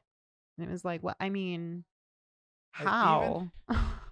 You got to have people who are specialized in effects on that. Like one of the things that kind of, I wish it was talked about more, but let me give you an analogy. Like, let's look at Spider-Man on Broadway. Oh yeah. Exactly. I looked up the actors who played Spider-Man. They all had like other performing arts credits. Okay. One of them died. Yeah. Let's now take it to the other end of not Broadway and go Cirque du Soleil. Main actors and stunt people on Cirque du Soleil shows are basically mostly gold medal athletes, former Olympians, Yeah. and like absolute top 0.01% of people who can do what they're doing on stage. Yeah. Cirque du Soleil has had accidents. Of course. They're humans. They're humans. But they're rare. They're rare. Yeah. Extremely rare. Having so many accidents on a Broadway show like that, where your main cast has no history of doing this, you're setting up the environment to just go wrong. Yeah. I don't know if because it was Broadway, it was union dictated that these are the actors who have to play. But it seems to me that if you're going to have someone doing something like that they've never done before, it seems like you should possibly outsource that to a company that's familiar with hiring. Or even if Cirque can't make the last call, have them in the casting process for these people to see who's physically capable of doing that. I'm not necessarily saying it has to be Cirque. I'm using Cirque du Soleil as an example because of the scale of their shows, the amount that they have versus the amount of injuries that have happened on shows and the kind of stunts that they do. Yeah. Whereas this, people were supposed to be tethered to things. People were supposed to be on lifelines. And it's part of the rigger's fault, the people who do the rigging, the people who didn't do the rigging in some cases. But that aspect of it is not talked about publicly on either side of and yeah. I don't know why, but I remember when Spider-Man was originally in previews before it closed. Yeah. And there was an article 159 previews. Yeah, some crazy. And I don't remember which number Isn't that Spider-Man a show at that point. I don't remember which number actor we were on for Spider-Man. Yeah. But there was an article in Playbill that came out that said that they were bringing in yet another new person to play Spider-Man because the existing Spider-Man had broken both of his wrists. Yeah. And from hitting a wall? My boyfriend and I at the time, well, they didn't say how. Oh. My boyfriend and I at the time did a lot of speculating when we read this article. And we agreed, and correct me if you disagree, but we agreed that in theater, there's really only two ways to break both of your wrists. And that's either, oh shit, oh shit, oh shit, oh shit, with your hands in front of you like this, like you're bracing about to hit a wall. Or you're falling. Or oh shit, oh shit, oh shit, oh shit, with your hands bracing to hit the floor. And generally, yeah. Neither of those are great if you're playing Spider-Man. But the actor is not in control of that. The person controlling his flying and his rigging is in control of that. And the people that they have, like the behind the scenes I've seen of like the rigging that is done for Cirque shows, most of their stages, I think all of their stages are done by Tate Towers, yeah, which makes the biggest incredible, obnoxious technology stages you could ever think of Yeah. for everybody. Like they did Madonna's, they did absolutely everybody, including Cirque du Soleil. Yeah. And you have they make their own rigging control systems, their own control systems software for how this stuff should run with what it's working on. And I think that one of the biggest problems is like you could read a book on lighting. You could go back to old theater lighting books from the early 1900s that could still have relevant lighting tips for today. Mhm. You could go to grip, you could go to sound, there's books about that, but there are no books on automation No, because it's so because new. it's so new that every day is the possibility of having a new technology that wows the crowds. Yeah. Did you see the flying humpback or blue whales in the stadium recently that were drones?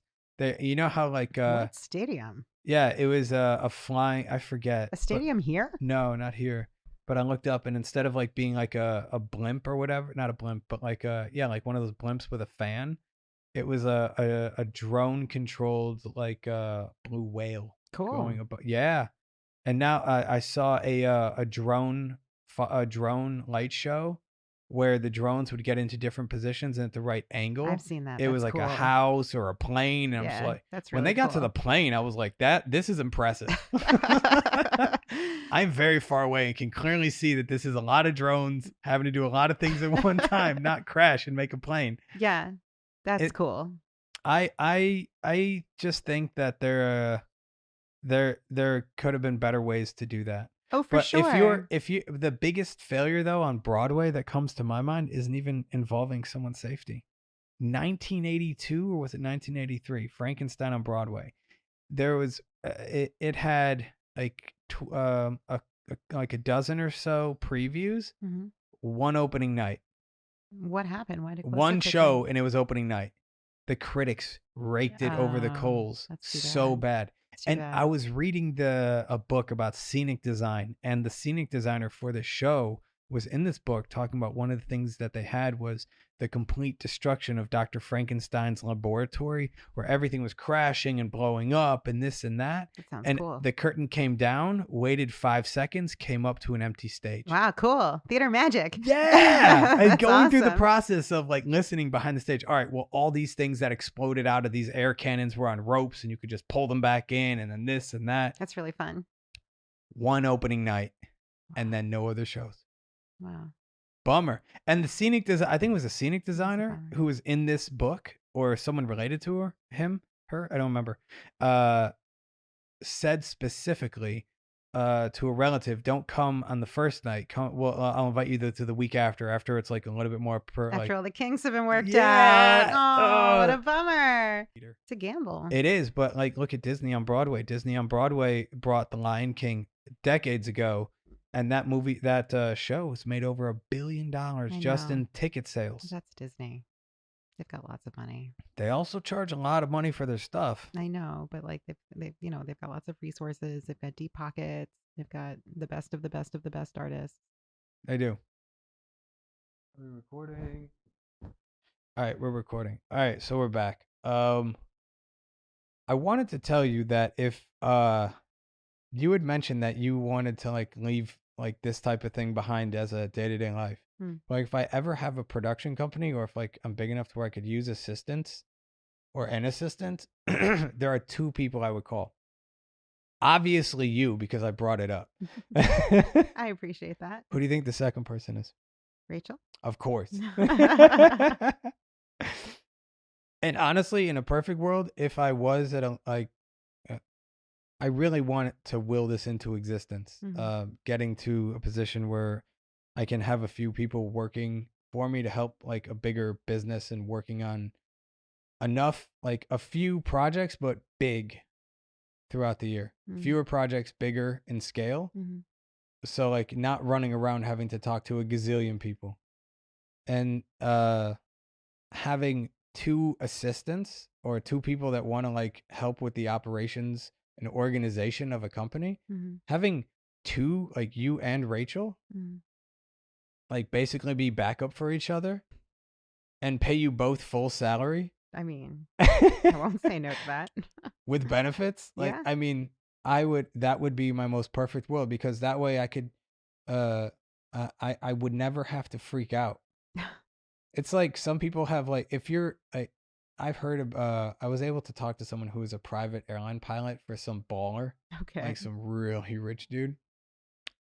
And he was talking about how like sometimes you'll get a call at like 2 a.m. Hey, I'm coming to the get the plane ready for in 2 hours. Oh my gosh, I would hate that. Yeah, like you're just on call.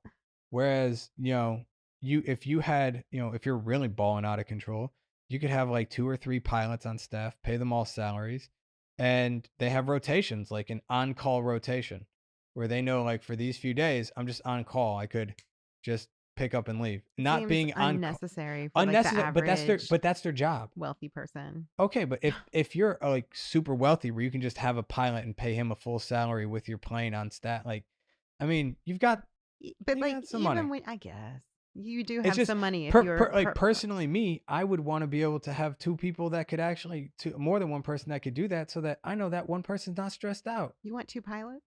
I would love to be in a position to pay Is 2 that what pilots. you're trying to say? That'd be so cool. You want to have a production company that's so successful that you end up with 2 private pilots that are on call 24 hours a day? Man, some people want to move shipping containers. Some Who people wants to move want to shipping move trucks. containers? Cirque du Soleil, man, they take that stuff around the world. Eurovision, do you know how many shipping containers that Yeah, was? but who wants to move shipping containers? But you know what's Because the you have best? to. Moving airplanes. Put your whole production on like 5 747 cargo planes. Be like, that's my production in there. Well, maybe one day. Nice to dream. Yeah. There's actually a shot. I was wondering how they made it, and I never really looked too far into it, but it looks like an expensive shot. So there is it's a train movie with Denzel Washington, and in this one shot, you've got a helicopter moving shot. Like the shot is moving, I believe, and it's got the police and fire and like emergency services on the road, the train on the track, helicopters in the background, and I believe this was like an actual moving shot that was that. And I'm just like, how do you logistically make that A happen? lot of moving parts. 100% in camera.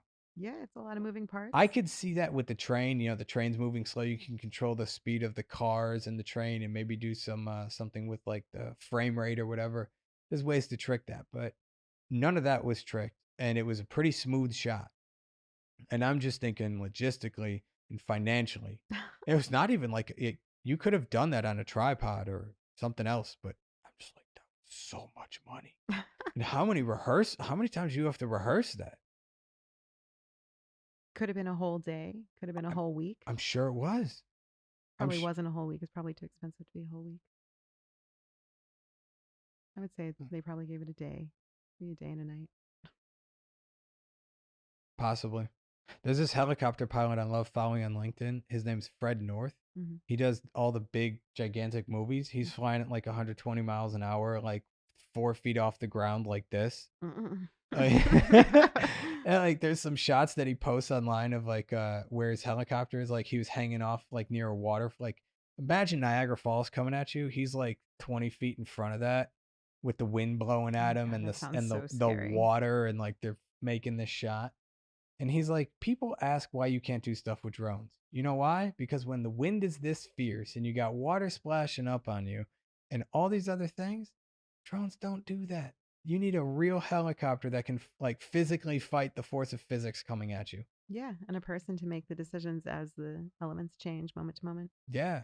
Dude, that guy, like honestly, he's got a really cool LinkedIn page. I bet he does. He wound up one of his latest posts was God, I feel like I'm like subscribed to this guy. So to his channel. So one of the recent posts that he did, they wound up getting a rig so that his helicopter can go in the trailer, and out, like he can get it from like parked, opening up the trailer and ready in like 5 minutes, he said, based on the way he logistically way he logistically was able to set that up. That's efficiency. Yeah. And time is money. Time is money. Also, time in your life. Mm-hmm. How much of that do we have? Not very much. Hopefully a lot more. Finite resource. I know. No matter who you are, it comes after you. Ain't that the truth? Well, This was a lot of fun chatting with you. I don't really have a whole lot more to talk about. This is the first recorded episode. I'm just trying to make This a is the journey. first episode? Yeah, I don't know if it'll be the first released. Uh, I'm gonna get a back catalog of like 6 or 7 Okay. at least before I start releasing them. Mhm. That way, I know I can plan out like and start planning now more interviews Mhm. so that I can have like if there's one week where I can't record or didn't get a recording, I'm not freaking out like oh my god because I want to release once a week. Sounds good. Sounds like a nice logical plan once a week. How was this? Was it fun? Yeah, this was great fun. You I'm think I not should? did I mean, I don't know if I talked about the things you wanted me to talk about. I don't know if I had very interesting things to say, but this was definitely fun. I found it fascinating. Cool. I just want to keep doing like talk. My goal is to talk to other people about their area, like yours being theater, and listen to what they have to say about how it relates with production, talking about production stories, and not having a time limit on that conversation. But like the stuff that you talked about in high school, I didn't realize how in depth that was and how like dirty you got your fingers into For that. me? Yeah, Oh my gosh. it Okay, was fascinating. last Like quick story about high school. I was thinking this is about it why I love before. long form and not having to be under a time crunch. I was thinking about it earlier, but we had moved on from the subject. I thought we weren't going to come back to it. All right. So I told you that like my first real introduction to tech was on Grease, and my friend's older sister was the prop master, and she brought me in as her assistant. And there was this first day where she declared that I was her assistant. She literally was like, "Get in my car, we're going prop shopping." But it wasn't so much prop shopping as much as it was prop hunting. And we were driving around town, literally stealing things like What? old beat up metal garbage can. We took the like from the side of a shop, we took the garbage out of it and just put the garbage can in her trunk. You stole someone's garbage can? We stole like a shop's old beat up metal garbage can. Yeah, because we Woo! couldn't go to the store and buy an old beat up metal garbage can. They're all too new. And like, what did we know from Did- like distressing things? We were in high school. Grab a baseball bat. No, come on. We were two Some high school tools? girls like tooling around the town. Anyway, on the prop list Mhm. was a whiskey bottle. And, we're high school kids. And so we went to my house Okay. and my mom was home and I said, "Hi mom, Bree and I are here. We're looking for props for the show.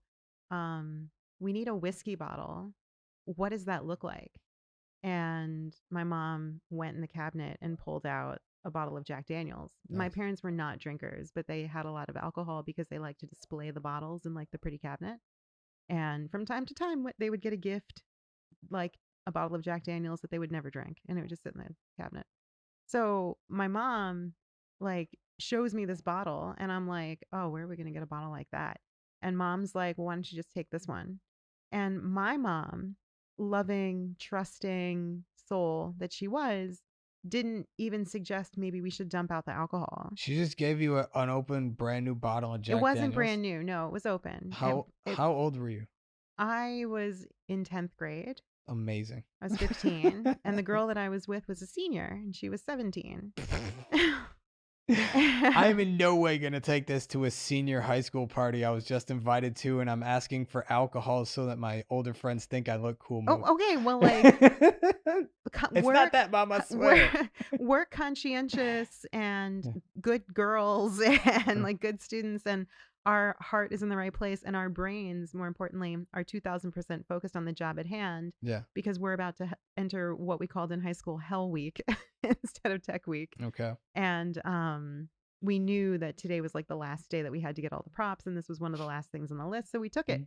And we go back to school, and they're in the middle of some rehearsal, and we walk in, and our teacher is like, "Hey girls, did you get everything on the list?" And we're like, "Yeah." And we bring it all over to show him, and we start to tell him where we've gotten all these different things from, and he's like, "I don't want to know. I don't want to know. I don't want to know. You're going to return everything when we're done. I don't want to know." And we did return everything when we were done, but then we get to the whiskey bottle, and That's an issue. he holds it You're up. at school? We're at school. That's an issue. Yeah. Well, I mean, we're dumb kids. We don't know. Like, my mom just gave this to us for a prop, So we go to school, and it's after school because they're having rehearsal. And he holds up this bottle, and he's like, "What is this?" And we're like, "That's the whiskey bottle." And he's like, "What is this?" And I was like, we got it from my mom. And I'm like, oh, is he mad? Like in my head, I'm like, what's going My on here? mom told me I could We have got this. everything on the Yeah. list. Like, what does this man want? What is so wrong? And he, in a very contained manner, really emphatically told us that we had to get this out of the building and out of his sight and never to do anything like this again. And it wasn't until we were way far away off school property dumping the whiskey where we like, oh, whoa, we just brought booze to school that my mom gave us. What if we got pulled over? Wow, it's a good thing we didn't get pulled over. Like all of a sudden, all the consequences started flying Officer, through my our mom heads. gave that to me. It's for a play. Obviously. So yeah, that was fun. That was my first introduction to like the tech family. That's hilarious. Yeah. And it only grew from there. Like the next year I was the assistant student director, and the year after that I was a senior and I was the student director of the 2 shows, and I was in charge. And you know, It's a contagious bug. yeah. Like one of the guy, I could say guys, he's a guy, whatever. One of the people like that I think that person I look up to the most in terms of like success, career wise, family life, and like everything. I'm not saying I want to be the next him. I'm just saying like he had a great career. Mel Brooks, film, theater, television. He has an EGOT. The comedy bug that I first got though was from the Marx Brothers movies. Oh yeah? Yeah, my dad would show me like a bunch of them. I've seen most of their movies, and I always thought they were funny. Now it's like the comedy is kind of different, Mhm. and those movies are almost 100 years old. Yeah, Crazy. I mean, they were remarkable. Yeah. Anyways, thank you for Thank you. being here. This has been really fun. Actually, I'm here. in Your You apartment. are here. Thank you for coming. Thank you for letting me be here. All right. This has been awesome. Hope you all enjoyed it. Thanks for making it all the way to the end of this episode of the podcast. This podcast is not sponsored in any way, so please like, share, and subscribe. I'll be releasing an episode every week, so make sure to come back for more. Thanks for listening, and stay creative.